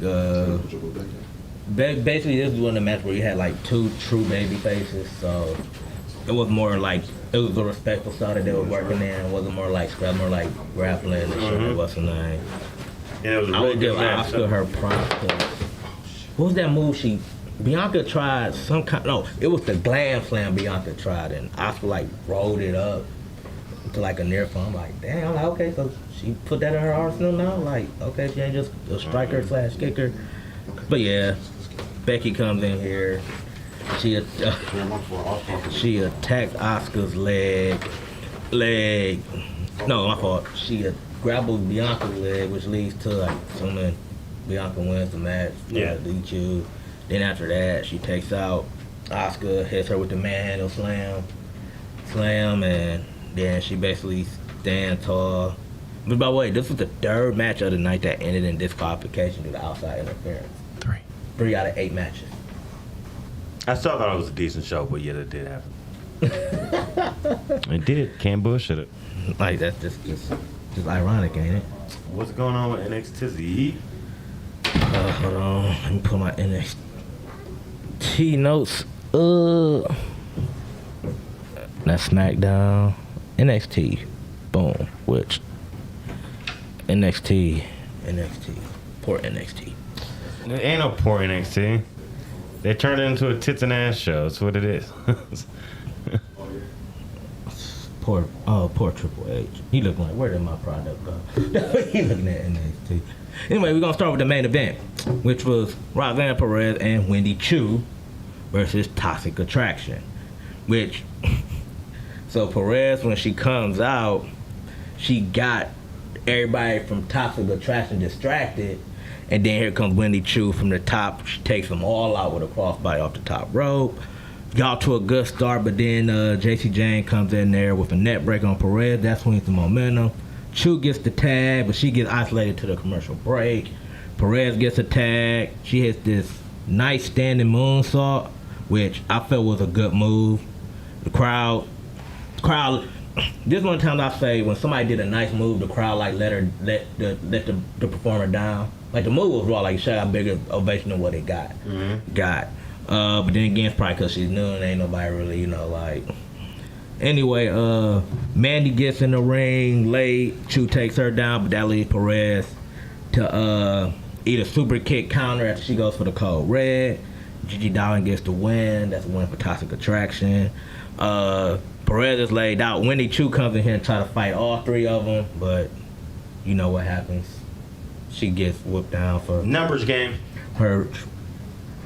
her problem. Next we get a pre-recorded vignette with Grayson Waller and Tiffany Stratton. They're out shopping. Remember? Yeah. Oh, I remember. Get in. That's from last week, the whole what's today. Next, Roger Strong is working out. Creed versus Roll Up. They were unhappy with his interference in the match last week against the Viking Raiders. Because he said their one loss on the Raiders NXT record is tainted. And they said they're going to have another match with them, and they want to win the right way. Right said he believed him and brought in a new Diamond member. Name is Damon Kemp. Now, Damon Kemp is, I forgot his legit. He is the younger brother of Gabe Stevenson. Mm-hmm. So, I guess you got both of them, man. So it's true. I thought they were joking when they said that. It really is him. That's really him. All right. Younger brother. Now, does the younger brother not go to college or whatever? I don't know. Cause Gavin Stevenson just graduated. You know what I'm saying? 4-time All-American, all that good shit. Yeah. I don't know if his brother went to college or not. Huh. I don't know, but it's the younger brother though.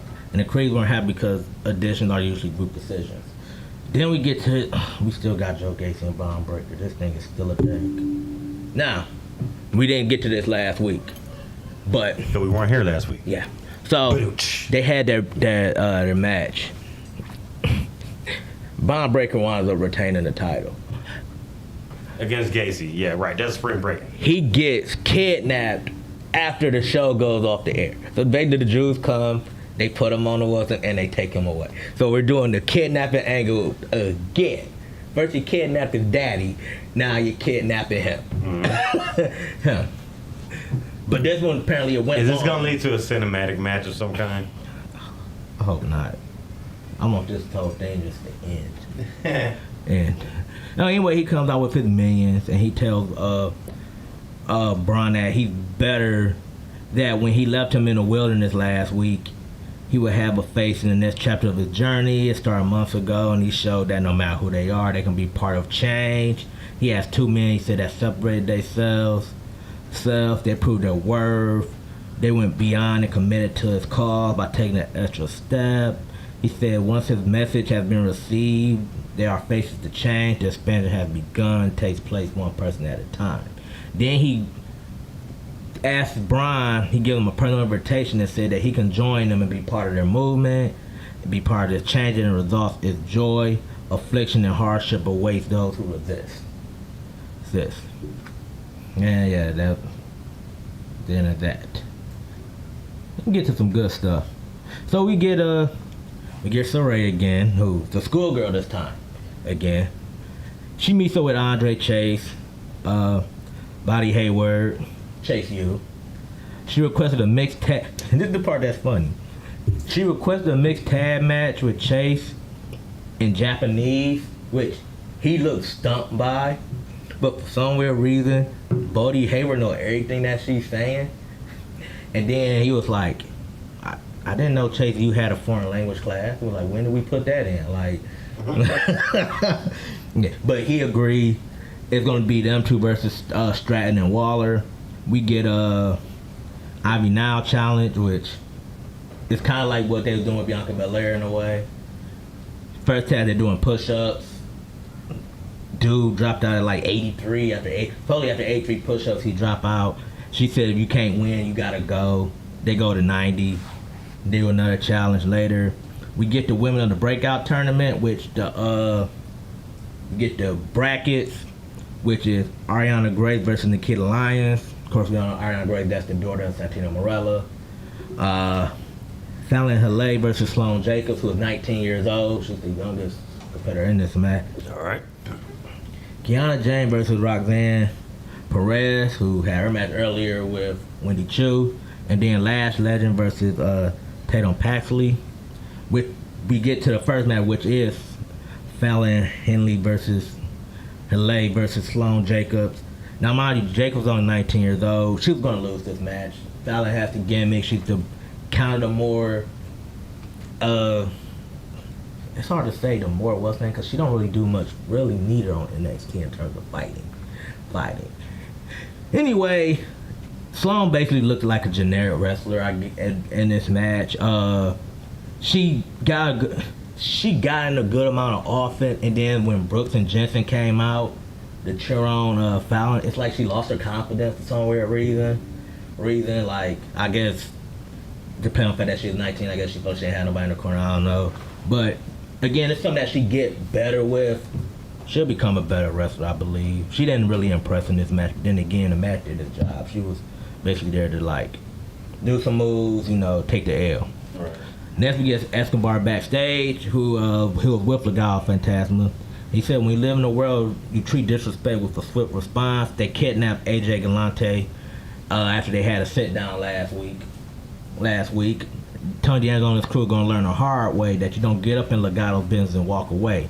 Hell, sometimes you don't even walk again. Cruz del Toro goes to start the car, but D'Angelo and the goons get him. They beat him down for putting him in the trunk in their own car, and they drive off with him.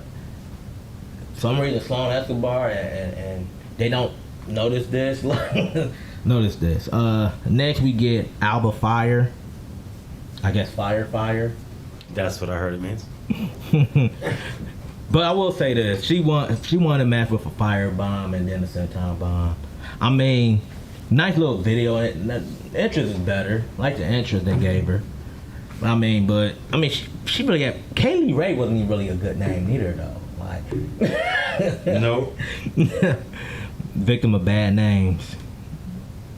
Next, we get Cora Jade, who was backstage with Mackenzie Mitchell. Cora Jade admits she get nervous. She admits she gonna get nervous because she been in the ring with a legend tonight, but Natalya locking up with that same little girl who posed for photos years ago. That same woman she messaged on Twitter a year ago. That same woman that she recently attacked. She said that Natalya's the gatekeeper of the women's division, but tonight she gonna bust that gate open and prove that she belongs and that she can hang.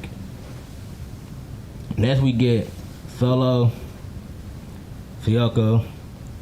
I swear the dude's a Uso, bro.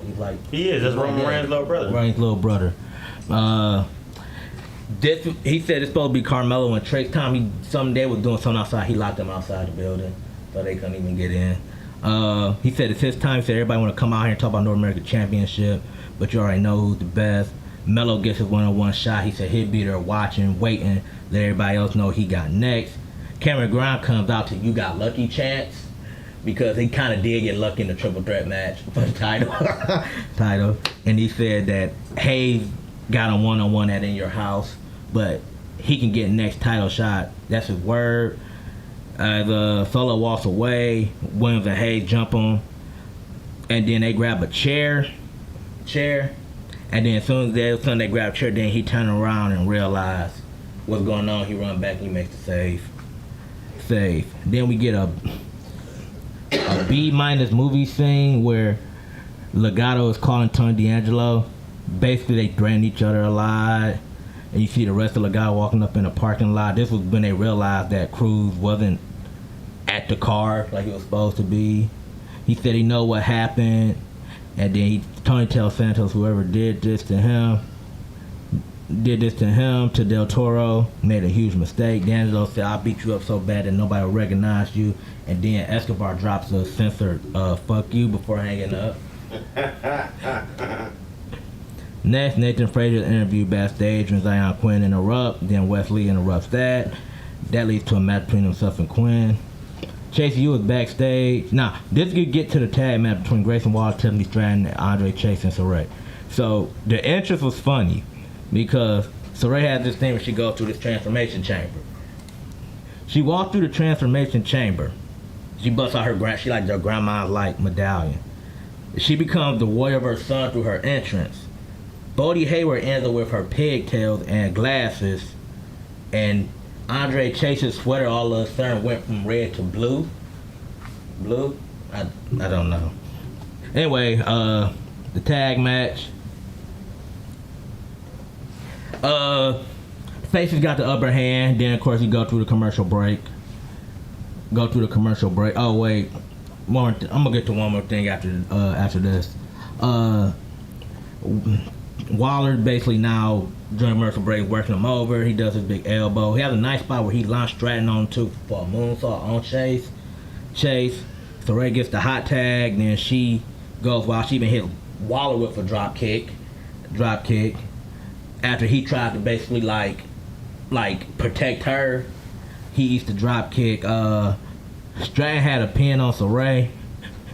Bodie Hayward blows like some air horn that distracts her. So then she takes him out. And then she walks back in, and Saray rolls her up for the win. So, back to the thing about, say, the Alba Fire match. This how much WWE thought of this match. She's facing Amari Miller, who I forgot to mention, who came back on, gone from NXT for like 3 months. They had a picture-in-picture during this match of Ivy Neal challenging dudes to do burpees. That's I said that what they thought of that match, huh? Then we get the Ivy Neal challenge again. The men are doing lunges with weights on their shoulders. Von Wagner get interviewed backstage, and he said when you step to Wagner, you get thrown through the audience, or you get put on the shelf for months, or you have your hand broken for 8 weeks. 8 weeks. This is the part that was fluffed up. So Tasha the Attraction is backstage, and they're making fun of Indy Hartwell because they say, "Oh, your husband is gone now." I'm like, that's messed up. I'm like, dang, your husband's not here no more. I'm like, Didn't they like give her a hug or something? Or Mandy Rose did. They was playing with her. Oh, all right. Yeah. Next we get Nikita Lyons versus Ariana Grace. This match basically just here to cement Lyons. She's probably the favorite to win this thing. She got a bunch of the offense. Ariana Grace took her down early, but she ain't do much. She also ate a German suplex and then lost to the split splash in like 3 minutes. Yeah. Then we get back to the Ivy Now challenge one more time. It's only one dude left, still hanging with her, as she does pull up with a chain around her neck. With a chain around her neck. Then the Viking Raiders cut a promo saying that they accept their challenge and said they respect their honor when the bell ring, respect and honor goes out the side, and that the Raiders coming. Now this is where you're gonna tell me why you can't take them in the Judgment Day. You take them in Judgment, they just can't talk. They have a mouthpiece. Bro, the promo sounded so bad, man. They got a mouthpiece as Edge. What did they say? That's what they said. What I just read. What did you read? Is it read it again? They said they respect them for their honor, but when the bell ring, respect and honor are put to the side, and the Raiders coming. Then we get to our main event. You gotta remember, they write this for them, so. Yeah, true. But I just don't see that. Main event time. Natalya versus Cora Jade. Which you alluded to with the Seth Rollins Cody Rhodes match. Early match started. Jade was basically move for move with Natalya. She studied everything Natalya did. Every time Natalya tried something, she had a counter. Every time Natalya tried to do anything, Jade had a counter. Natalya was not ready for anything that Cora Jade had done or brought to the table. Including a nice spot where she hit a front kick, a palm strike, then she hit the springboard Frankenstein, which sent Natalya running outside. Then we get to the break, and what happened during these breaks? The face all of a sudden started getting whooped on. And Natalya wraps her leg around the ring post, a la like Bret Hart used to do in his heel run in the 90s to all his opponents. And the way she broke it was so funny. She pulled Natalya into the ring post. Like she studied the move, put her to the ring post, then hit a sliced bread for a 2 count. Now, when I say Cora Jade was selling the knee injury, she was selling it. Like every time she did a move, the knee hurt it. I'm looking like, well, stop doing a move involving your knees or your feet. That's most of Cora Jade's offense, though. Every time she did a move, it hurt the knee. She would scream out in pain, like she was Dolph Ziggler selling, but not overselling like Dolph Ziggler. You know, like Dolph Ziggler could sell, but he also was the oversell king. After that, more back and forth. Then I think this was her undoing. She tried to go for the sharpshooter. Now it's all well and good, you've been studying Natalya, but you try to hit Natalya with her own move, she overpowered you and wound up putting the sharpshooter on herself. Cora Jade don't tap, she just passes out. And after the match, Natalya was bragging, yeah, I made her tap. I made her tap. And the ref like, no, she passed out. So what do Natalya do? Put it back on. Nope. Just give her respect. Pick her up, what's her name? Like, you earned your respect. And that's how the show ends. So, I don't know. But, I guess that's new. yeah. I like how it tied back to the fact that, like, even though they was, like, beefing, Natalya read like this was still that little girl that got into wrestling because of me, you know. So it's like, and I think that she got their respect. So I mean, that's the end of NXT. Alrighty then. Let's get into Dynamite. Now, last week's Dynamite started with this. It opened with Bobby Fish versus Jeff Hardy in an Owen Hart qualifier. Jeff Hardy won. Post-match, Young Bucks came down with a stare down on the Hardys, but nothing happened yet. They may book that eventually, somehow leading to Double or Nothing, or maybe something in the summertime like Fyter Fest or Fight for the Fallen. We'll Right. see. The AFO, represented by the Butcher, the Blade, and Angelico, took on the Blackpool Combat Club, with the BCC winning, with Danielson choking out Angelico for the win. Promo with Keith Lee and Swerve Strickland, saying they're getting ready for Team Taz. Wardlow took on W. Morrissey. He won, only needing one powerbomb. I thought it'd be more, especially brought the guy in from another company. MJF after the match is pissed off, so he wants a contract stipulation signing, and they'll do it next week in Long Island after Dog in their city because he won't have it. Tony Storm, Russo, Britt Baker, and Jamie Hayter had an interesting standoff between each other, talking about their tag match that's going to open Rampage this week. First time a women's match has opened Rampage, which I was surprised by. Hangman comes out for a Damn. chat. Dog, That's crazy. Dog CM Punk says he's not here this week, probably off shooting another TV show or a movie, and people are all happy and think he's Is he gonna buddy, turn buddy. heel? No, I Or think is it just no, he's just playing hard. It's like, you know, he's a face, but Okay. he's just not like giving him his flowers and like, you know, Right. like kissing his ass and the build up to it. because he homegrown? That's why. Yeah, He I said get he's it. going to destroy Punk and yells at the fan, and the Punk shirt is saying he's going to be running back to the merch stand for a refund. Punk isn't there tonight because he's probably filming some TV show. If Punk wants a fight, he'll be in for the fight of his life. They showed a video of Kensuke Takeshita, who's going to take on. He said you He's going to take on Jay Lethal later on last week's Rampage, where Lethal won by interference, though. Chiskeska looked it great. This week we have Santana versus Chris Jericho. Jericho now being billed as the Wizard. In this match, of course, he wins with the Judas Effect after a distraction by the Jericho Appreciation Society. Gun Club's teaming up to make either a trio or four-way, since they got 4 members on the team. With the Acclaimed. Varsity Blondes come out for a chat. Brian Pillman talking about how they're not going to let Julia lose her humanity after what happened to her. He talks about how his dad was roommates with Baltimore Ravens head coach. Oop, that's my bad. Baltimore Ravens head coach John Harbaugh. And John Harbaugh told him to attack every day like it was his last, and plans on doing that tonight. House of Black come out, take them out with no abandon, like what he just said for the last 5 minutes didn't mean shit. Left Griff Garrison in the middle of the ring, and they threw Julia a chair, trying to make her turn evil and use the chair, but she couldn't bring herself to use the chair against him. Damn. Which brings out, I wanted her to. no, Julia Hart did not turn.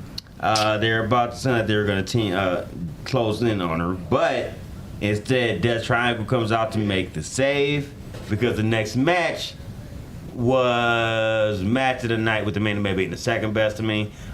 Ray Phoenix versus Dante Martin, qualifier match for the Owen Hart tournament. Before that can happen, Jay Cargill and the Baddies at promo talk about how they're ready to keep dominating. Next up is that qualifying match, Dante Martin versus Ray Phoenix. I cannot do this match justice with words. We say this sometimes often on the show. It is so true. This match is amazing. The part I loved about the match, and I'm not sure if this is true or if they were just selling it, but Ray Phoenix at the beginning of the match was selling ring rust. Like, he couldn't run the ropes right. He kept it looked like they were off in their chemistry. Right. But it didn't seem like they were off to the point where he was like botching moves. It was just little stuff. And then all of a sudden it just kicked in and they went from 0 to 60. Great spot where they hit a second rope. It looked like a Spanish fly, except they both landed on their sides with Ray Phoenix landing more on top of Dante Martin. It was a pretty dope spot. There are a lot of dope spots in this one. Eventually, Ray Phoenix wins with the Emerald Flosion. Like I said, go check out the match. My words talking about it really couldn't do it justice in this moment, especially considering we got to talk about this week's Dynamite, so I'm going to hurry up. Moving on from here, they also announced this was the last match of the qualifiers. Your official Owen Hart bracket is Ray Phoenix versus Kyle O'Reilly. These are first round matches. Samoa Joe taking on the Joker. Jeff Hardy taking on Darby Allin, and Adam Cole taking on Dax Harwood. Thunder Rosa comes out for a chat. She basically calls out the number one contender, saying now she has the women's championship. She's worked hard to get. She plans on defending it. There's a woman she drove 8 hours to see before she came to WWE, who made her what she is today, and called out the number one contender, Serena Deeb. Serena Deeb says, "You think you're the best wrestler? But I truly am. I'm just uncrowned, and now that I get a shot against you at Double or Nothing, I'm going to take that belt to prove that fact." Basically, what she said, and they said you want to bet money on it, basically between each other. Start talking about next week's card, which had John Silver cutting a promo on CM Punk, saying, "I hope we're ready for it, what he has to bring," because they had a match next week, which leads to our main event, which I feel like the crowd disrespected because it was a great match. It told a good story between the two, but the crowd was kind of just dead for the whole match up until the very, very, very end of it. But you had the Ring of Honor Women's Championship match of Deonna Purrazzo versus Mercedes Martinez. Purrazzo coming out with the Reigns Championship and ROH Women's Championship. Put on a great match trying to work the arm the whole time, and she did. Even to the point where Mercedes Martinez has a Dragon Sleeper as her submission, and she couldn't lock it on because the arm was injured, and she tried to. Deonna Purrazzo bit in the arm. So Mercedes Martinez just beat her down with the other arm and then put her in a lock with the reverse arm. Oh. And she gets the pin, and she is your new all the way, not just interim, but full women's champion of ROH. So Deonna Purrazzo came in and did the job for her, which was pretty nice. Decent Dynamite. Like I said, the crowd didn't do it any justice for that match. But now we get to this week's Dynamite, which is more important. I'm just saying, this opens up with the Owen Hart first round match between Adam Cole and Dax Harwood. Martha Hart was in the crowd. They said his kids were there also, so that's dope to see them getting a chance to get back into wrestling. In this match, Adam Cole and Dax had a good matchup, and a lot of people were rooting for Dax, but Adam Cole came out in the end with the victory in this one, so he'll be moving on. Oh, there we go. Got it to load up. Thank you. Ending the match, there was the sharpshooter applied by Dax, but he had to tap. Eventually, it got countered, and Cole got the sharpshooter put on Dax instead. Dax tried to hold him for a while, but he had to tap eventually, though. Couldn't hold on for too long. Next was a package about Darby Allin and Jeff Hardy talking about their match will be anything goes, which is perfect for both of them, and it's going to be a dream match for a lot of people seeing them fight. Next match, CM Punk versus John Silver. John Silver put up a good fight, but you know before the bell rang, CM Punk was winning this match. Nah. Which he did eventually, and he ended up winning the match because Paige had came down to ringside, not as a distraction, but like, you know, he's on holler at Punk in the ring after the match. Yeah. Punk saw this, toyed with John Silver with this by hitting the buckshot lariat for the victory on John Silver in front of Paige. And then they had a face-to-face as Paige got in the ring. He was pissed off. He didn't get on the mic, though. Punk did. And this time it was his time to talk. Punk said, it's nothing personal. This is all business. And like it or not, Hangman will have to shake his hand at the pay-per-view. You offered to shake it now, but Hangman just gave him the bird dead to his face and walked off. Backstage, Jamie Hayter and Britt Baker and Rebel cutting a promo Man, where's here. she been at? Cutting a promo here. Talking about their promos that have been hit lately and seem to be super redundant. Talking about, she said anyway, she complained about having to face the Joker and that a storm is coming for Tony Storm and will pass through because Hayter will win. She said when facing each other was suggested. Britt said it would be a fair fight where the better female will win. Saying she won't cheat, but I think Rebel will interfere on Britt's behalf if that did happen. Anywho, Danhausen checking on Tony Nese. This match ended in 32 seconds.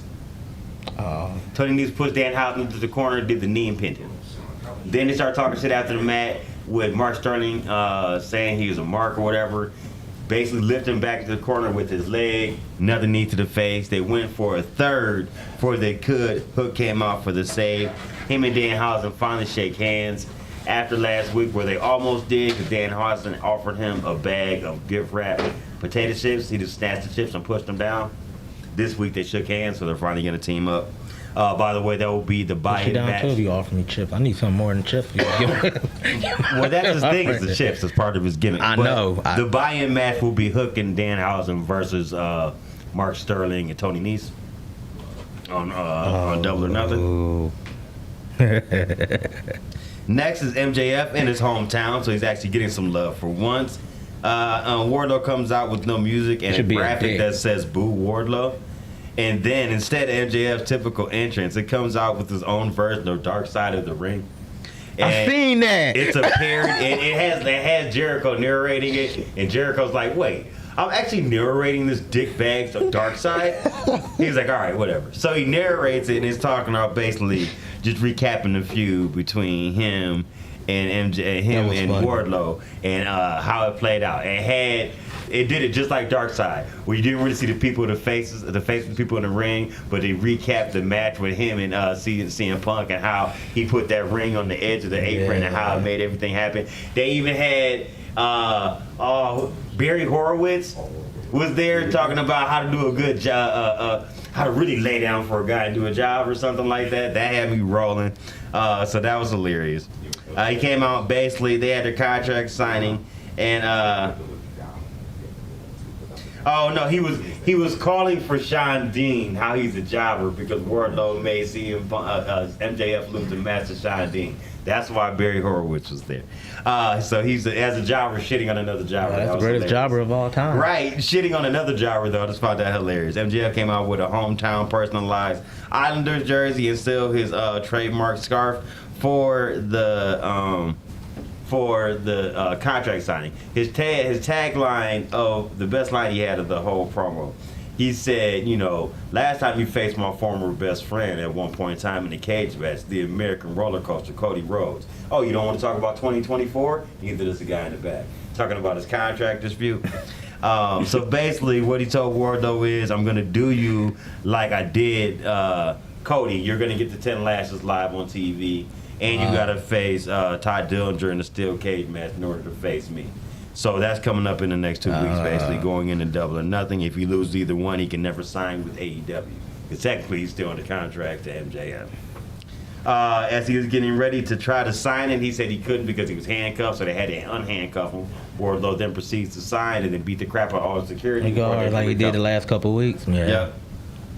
Samoa Joe, Sanjay Dutt, Jay Lethal, and the tall Singh guy. I can't remember his first name off the top of my head right now. Not important. They basically just talk crap between each other about their feud, pushing it forward. FCW Championship match. Ricky Starks, champion, taking on Jungle Boy. This match was pretty good between the two and pretty even. It basically came down to Swerve Starks. I mixed their name together. Swerve Strickland coming down the ringside, and he wasn't necessarily coming down to be a distraction for Jungle Boy, but ended up being a distraction for Jungle Boy by him jumping on the apron as Jungle Boy was about to go for the snare trap type move. Again, he had it on earlier in the match. This distraction led to him catching a Rochambeau for Ricky Starks, so he did the opposite of what Swerve was trying to do and cost Jungle Boy the match as Starks retains there. Hobbs comes out, then Keith Lee comes out. They're all standing and posturing at each other. Luchasaurus comes out along with Christian Cage. You think Christian Cage is going to turn on Jungle Boy for a second, but he doesn't, just gives him a big hug. That basically ends that segment. Moving on to the next segment, we had the Jericho Appreciation Society come out for a victory speech for throwing the fireball in Eddie Kingston's face, and he said there's nobody out here who's actually going to do anything about this. Moxley's music hits. He comes out to the ring and he said, what are you going to do? It's 5-on-1. Then the rest of Blackpool Combat Club, including William Regal, come out. So now it's 5-on-4. He says, you're still outnumbered. Then comes out Santana Ortiz and Eddie Kingston. So now it's 7-on-5. Regal steps on the outside, so it was really 6-on-5. They beat up everybody, sent Jericho to the outside. Jericho tries to run away and ends up getting pulled into a wrist-controlled punch, kind of like Okada's move, except it was a punch to the mouth by William Regal. So now they got a segment set up for next week. So we'll see where this goes. But eventually this is leading to, I'm guessing, Blackpool Combat Club and part of Powerful Eddie Kingston versus JAS in Blood and Guts match, I'm assuming, instead of Stadium Stampede. I don't know if that'd be the pay-per-view or not. That hasn't been announced yet. The match, not a 9 o'clock slot, and given more time than usual, so I got to give him props for that. The women's match for the women's Owen Hart qualifier quarterfinal, Jamie Hayter taking on Toni Storm. Match you've been waiting for a while. Now, Very good match. Technically, between you can't get that prop because if it wasn't an Owen Hart match, it was in the Owen Hart tournament, it would still be at 9 o'clock and will not get that much time. We don't know that. I'm gonna give him the benefit of the doubt because it wasn't. Yeah, it wasn't. So, great match. Very even between. There was a nice spot. Toni Storm had caught a sidewalk slam on the apron from Jamie Hayter. Jamie Hayter was jumping to the outside of the ring. I thought that was a great spot. Eventually, they had a spot where Jamie Hayter tried to get her into a small package. Storm rolled through and hit a backslide and used the snap from the backslide to move her into the Storm Zero, the Spike Pile Driver, her finisher, to win the match. It went about 8.5 minutes. Night match between them. Storm moves on. She'll be taking on the winner of. She'll be taking on the winner of Britt Baker, and Britt Baker is taking on the Joker, so whoever the Joker is. At this point, my guess of the Joker would probably be your girl Ember Moon, if they bring her in. Because the person they ended up taking Hikaru Shida's spot is Chris Statlander. The alien. Now, I'll get more into that when we talk about Rampage in a little bit. Finally, we get to your main event, which is Scorpio Sky defending TNT title. Oh, sorry, that's on Rampage. My bad. Your main event here instead is the Owen Hart Men's Qualifier, Darby Allin versus Jeff Hardy. Great match. I'd give it 4 stars out of 5. A lot of crazy spots. What I like about this and what I say is a different way to start a match as opposed to the way Charlotte and Ronda did at Mania. If you have so much of a heated feud between each other, you shouldn't start with a lockup. These two had no heated feud between each other. In fact, they're allies. But what happened in the beginning of the match? They shook hands in the beginning of the match, and before Hardy can make it back to his corner, he got slapped with a shotgun dropkick by Darby Allin. As soon as he shook his hand, it started right at the go. Right at the beginning of the match, Darby Allin sets up these 6 chairs and they battle around him before they finally get to the spot. Jeff Hardy pulls out this super duper long ass ladder, puts it in the ring. He climbs up like he's gonna do the Swanton off it, but Darby Allin climbs up and breaks it off, sends him down, and instead he does a Swanton off it, including with the Jeff Hardy pose, and ends up going through the 6 chairs with Hardy. So that was a crazy spot. Then he tries to get Hardy. This is an awesome spot. He set him up to do the coffin drop in the ring. Hardy rolls through the rope, so he's hanging on the outside of the ring. So Darby Allin just turns this way and says, all right, well, I'll do the coffin drop on the apron. Hardy still pulls himself on the rope to make him dodge, so he catches all back on the apron on that. But Darby Allin gets it back in return because in the same spot as Darby Allin set up on the outside, on the side of the ring steps that were laid on their side, he rolls off and Hardy does a senton into the ring steps on the outside. So it's kind of like payback in that way. Eventually, though, by the end of the match, the coffin drop comes into play again. The ladder never left the ring. The ladder stayed in that same spot for the whole entire match. He goes for the coffin drop, hits it, and lands on top the whole time for the pin. And as they get to 2, he rolls him over. Hardy rolls him over for the 3 count. And reverses the pin. So Jeff Hardy moves on. Oh, poor Darby Allin. And that was the end of Dynamite. Moving on to Friday Night SmackDown. SmackDown, it was a decent show. It started off with RK Bro coming out. RK Bro coming out trying to make their challenge once again to the Usos for the tag team. For the tag team titles, trying to unite them. They are cut off by Sami Zayn. Sami Zayn comes out to the ring. My man was rocking the Bloodline shirt though. Yes, he was, and rocking it hard like he was part of the crew. I know. I'm surprised they didn't try to like tape his picture on the shirt like he was actually with them when they took the picture or something like that. He was part of the crew. It was so funny. He did until he started getting roasted. I think Riddle said something about, I'm gonna call you Rust because your hair looked like rust or something like that, because he got that orange hair. And then Randy Orton started calling him Rusty. Like, oh. So basically, they were saying all your he came out to say that all your plans that you think you were making, you got to go through me to get to the bloodline. So this ended up being a match between Riddle and Sami Zayn to open the show up. Pretty good match between the two. Sami Zayn ends up taking the L and looking like an ass at the end of the day. Riddle wins. He always looked like an ass. Riddle wins. According to Shinsuke Nakamura, he's the table's ass. Yeah, after the match, yeah, he was told by Shinsuke he's the table's ass. Since Roman's the head He like of the Roman the table. head of the table, so that makes you the table ass? I'm like, oh. He looked so heartbroken when he heard that. Like he about to cry. I'm like, oh yeah. Can you go into the next match? Because my notes are taking forever to load here. Oh yeah, I got you. You said you did a Riddle match already, right? Yeah, we just talked about that. Okay, so next was the open challenge for the SmackDown Women's Championship, which Ronda. Okay, this. I didn't like this. And this So- is I was saying we were gonna get here. So real quick, because go ahead, introduce it first, and I'll get into it. So she comes out here and she brags about the win. Now she's like, okay, you're bragging about your win, but at the same time, you talking about how Charlotte was a 13-time champion. She's still a 13-time champion, even though she lost to you. It don't matter. That don't win in the situation. In the situation, I bleed. She said Charlotte was tough. She said she had to break her arm to get her to take the title, but she would die before she ever say those words. She said she's gonna be a fighting champion. Open challenge. Out comes Raquel Rodriguez. Question: if you're trying to build somebody up, why would you throw her to the wolves so soon after you brought her up to the main roster? I get it. She puts up a good fight against Ronda, but at the end of the day, she still takes that L. Why not keep feeding her like they've been doing Veer Mahan on Raw to build her up and then put her in that title spot? It's like her second match on main roster, right? I think it's her second or her third. Second or third. I'm gonna say this. I disagree with people that's knocking the whole thing for this sole reason. As much as I pick on WWE, I'm gonna give them credit for something.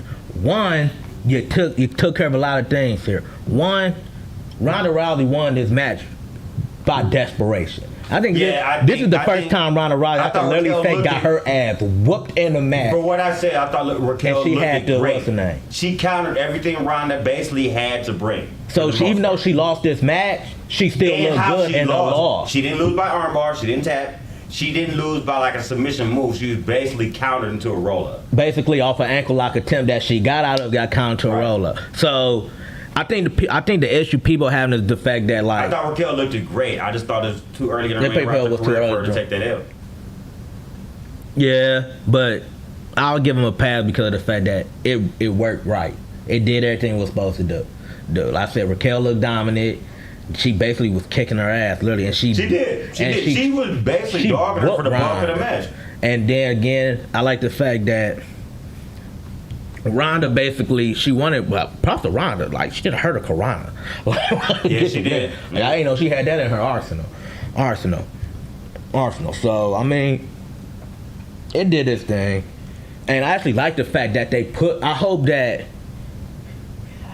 My only concern is I hope that them putting her the match against Tyler don't take her out of like she don't fall down on the card. That's the thing that I'm scared of. Ain't the fact that she took the L to Ronda. It's the fact that I feel like that they put her in this title and I feel like she gonna drop down the card, which I hope they don't do. But again, just makes her a future player for that women's division. So.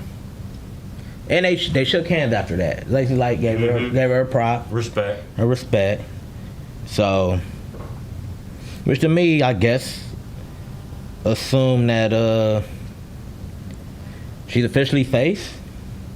They're both face. No, I mean like a lot of people didn't know she was gonna come up like heel or face. Like No, I knew she was. I know she was gonna be a face, but She gets the win. I there. tell you what, I want a 3-way with her, Bianca Belair, and Rhea. I think that match, that's their women's title match of the future right there. Ooh. I think that would make, because they're all super strong too. I think that match would be dope as fuck. That'd be something nice. I think that match would be dope as fuck. That's a match you could put on your Mania card 3 years down the line. Easily. Especially since you're starting to see the back, I feel like personally, you may be starting to see the backside of the careers of your main But you four. said Ronda. No, not Ronda. No, just a 3-way. Bianca Belair, Rhea Ripley, Raquel Rodriguez. Yeah. I think mean, that'd they be all an had the awesome belt. 3-way. Yeah, they all You had could the do belt that at the same I time think on you do that NXT. I think you do that on the Mania. I think that'd be hard. It would. I remember they all have the history too. I mean, like The reason they I'm still saying that, support too, each other too. I think we're maybe on the backside of the careers of The Four Horsewomen. Yes, exactly. Not that they're not great and they're all about to be out or anything, but they're at their superstar I think level. they're You all see them starting what's taking the more name? time off, or Charlotte's getting married. Part time. I think Sasha probably might go to Hollywood. The only one Becky's probably the only one I think. Becky, I see the only one that's probably full time, but she's starting to dip more into Hollywood too, though. So yeah, Bailey, yeah, and she's currently out with injury, but she should be back soon. she'll be back. So yeah, I mean, I can see her feuding with Ronda when she comes back. I can see that too. If she's gonna be healed, I can see that. I think Bailey will still be healed. I think actually be a good match. Up next was, thank you for jumping in there for me, buddy. I got my notes back up. From there, backstage, Aaliyah and Shotzi were arguing over how it should have been Something their title stupid. shot. I don't. Adam Pearce didn't really know what to say in the segment. That was a note. Yeah, I didn't know that. Madcap Moss came out for a chat with Kayla.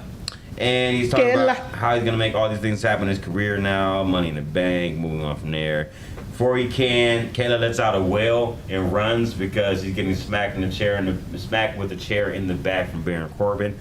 Corbin beats him out, Pillmanizes his neck with the chair, the same way they did Drew McIntyre leading into the Mania match. Did the same thing to him, which is why I say this could lead into him being written off TV for a while, comes back, pushes their match at SummerSlam in Vegas, which precipitates him losing and going back to being a fucking bum. Let's do it.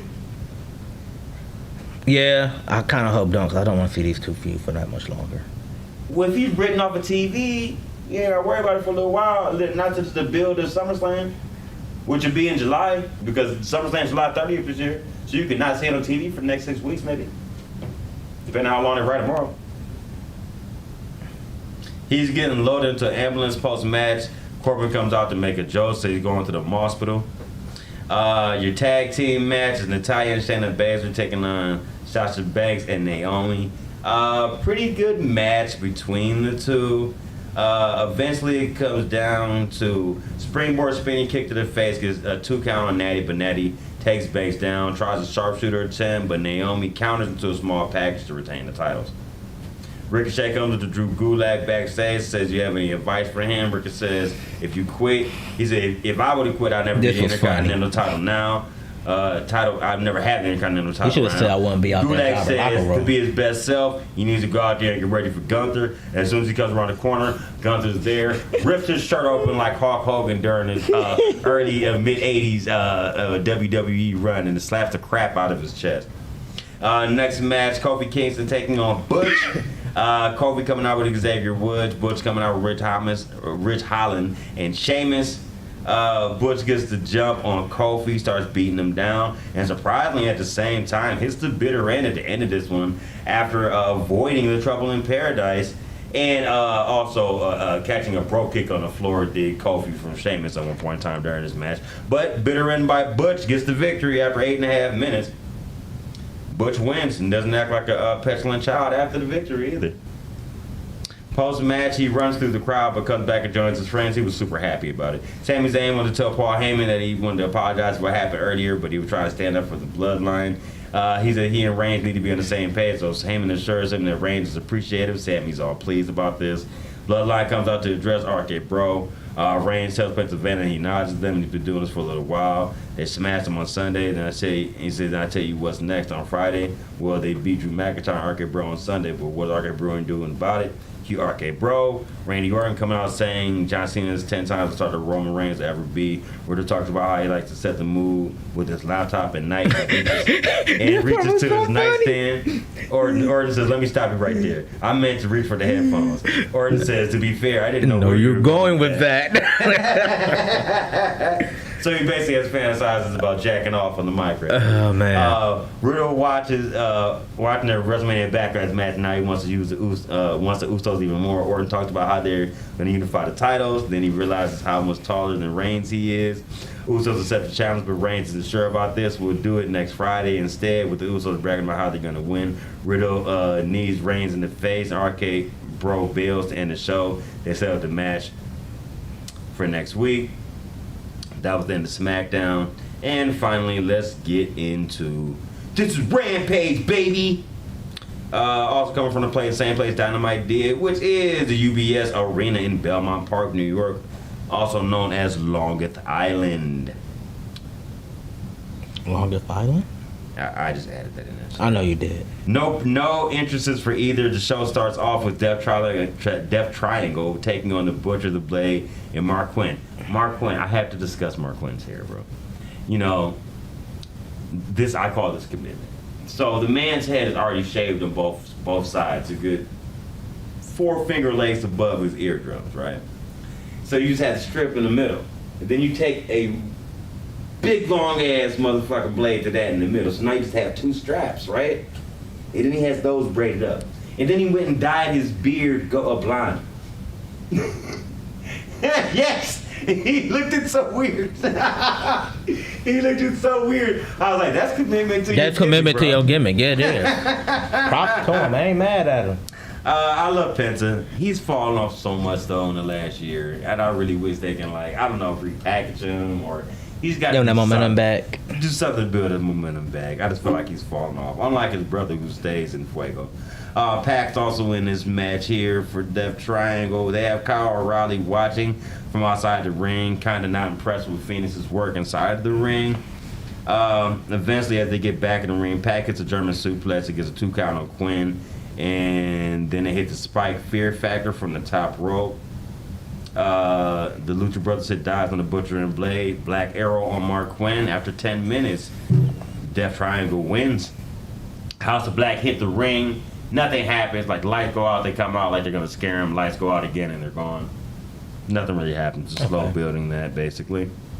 Next match is Sean Spears taking on Bear Boulder. Bear Boulder shows some decent power, getting out some gorilla press slams after getting the 10 in his face from Spears. Eventually, he goes down to the C4 from Spears. He gets a fast pin after about 2 minutes. Tries to start beating him up with the chair afterwards.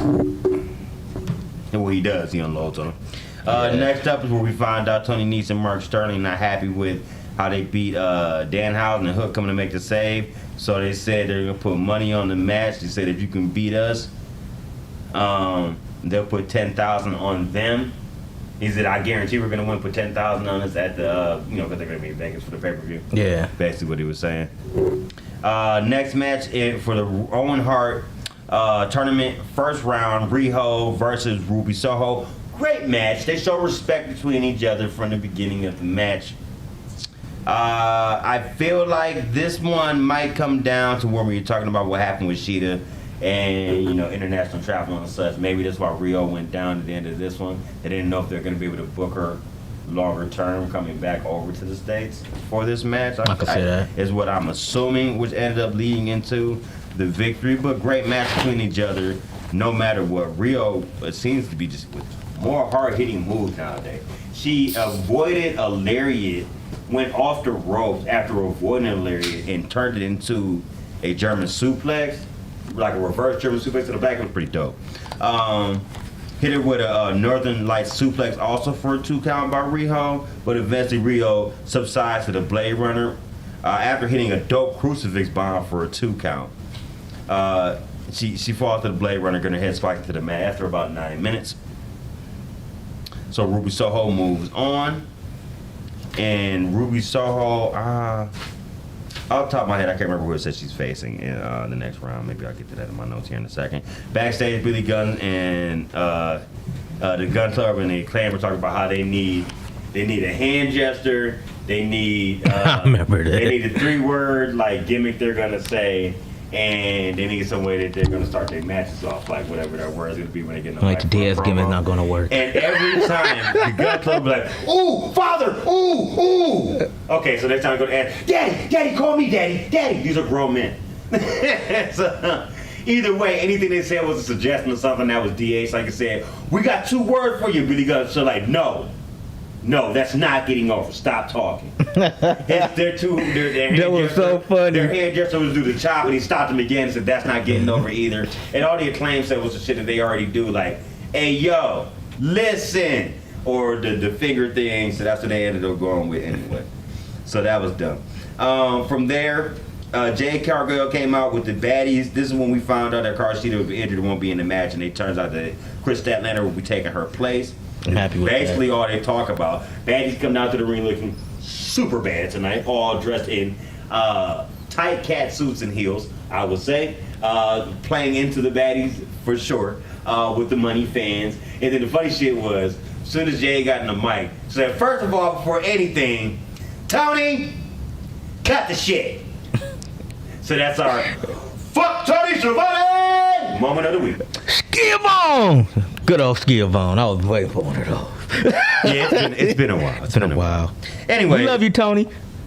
So basically after that, Mark Sterling is beat up from Hook earlier in the week. He comes out. Saying, I don't care. He has a neck brace on. Mark, we don't care. He has a neck brace on. He's walking with a crutch. So after she says, cut the shit, Tony looks at Mark and says, Mark, what the hell happened to you? As soon as he's about to talk, and he takes the microphone, he's like, don't nobody care. Anyway. So she introduces the baddie section, and this is when Tony Schiavone tells her, like, well, usually I would cut the shit, but I have to tell you that Chris Statlander will be taking Hikaru Shida's place in the tournament. That's who you'll be facing, Red Velvet. Then we get to the main event. They talk before the main event with a spot with Mark Henry.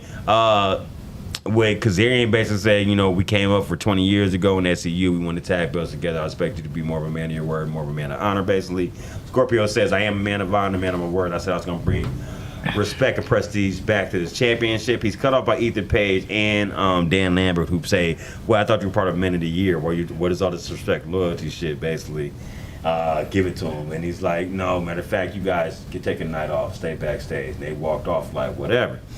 And then Scorpio said, I'm going to show you that it's my time. Did the finger snap, it went black. And then, it's time for the main event, announced by Mark Henry, was leading to the title match, which is a pretty good match, where they're very evenly matched between each other, obviously, because they'd known each other for so long.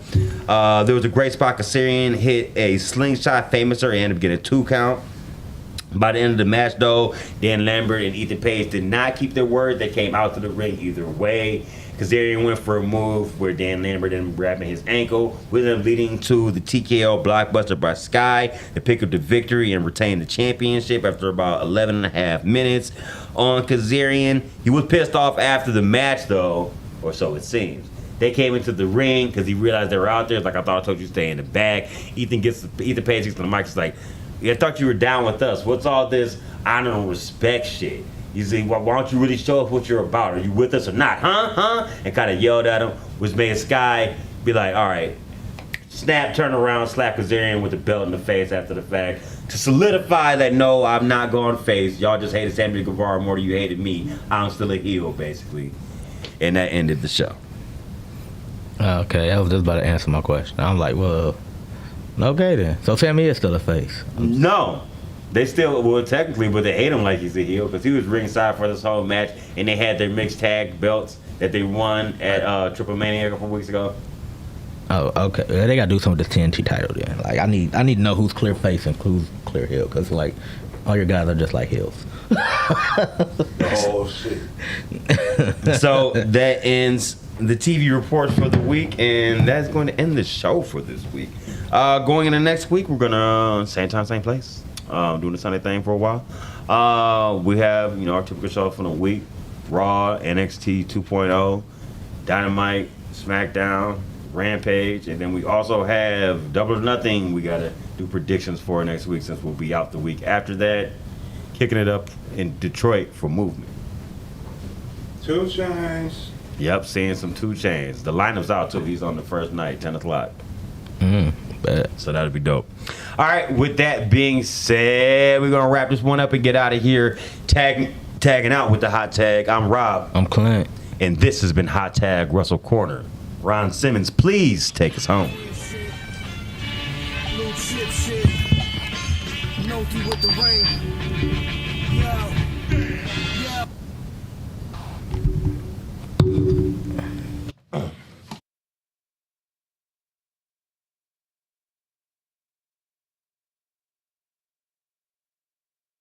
Queen shit.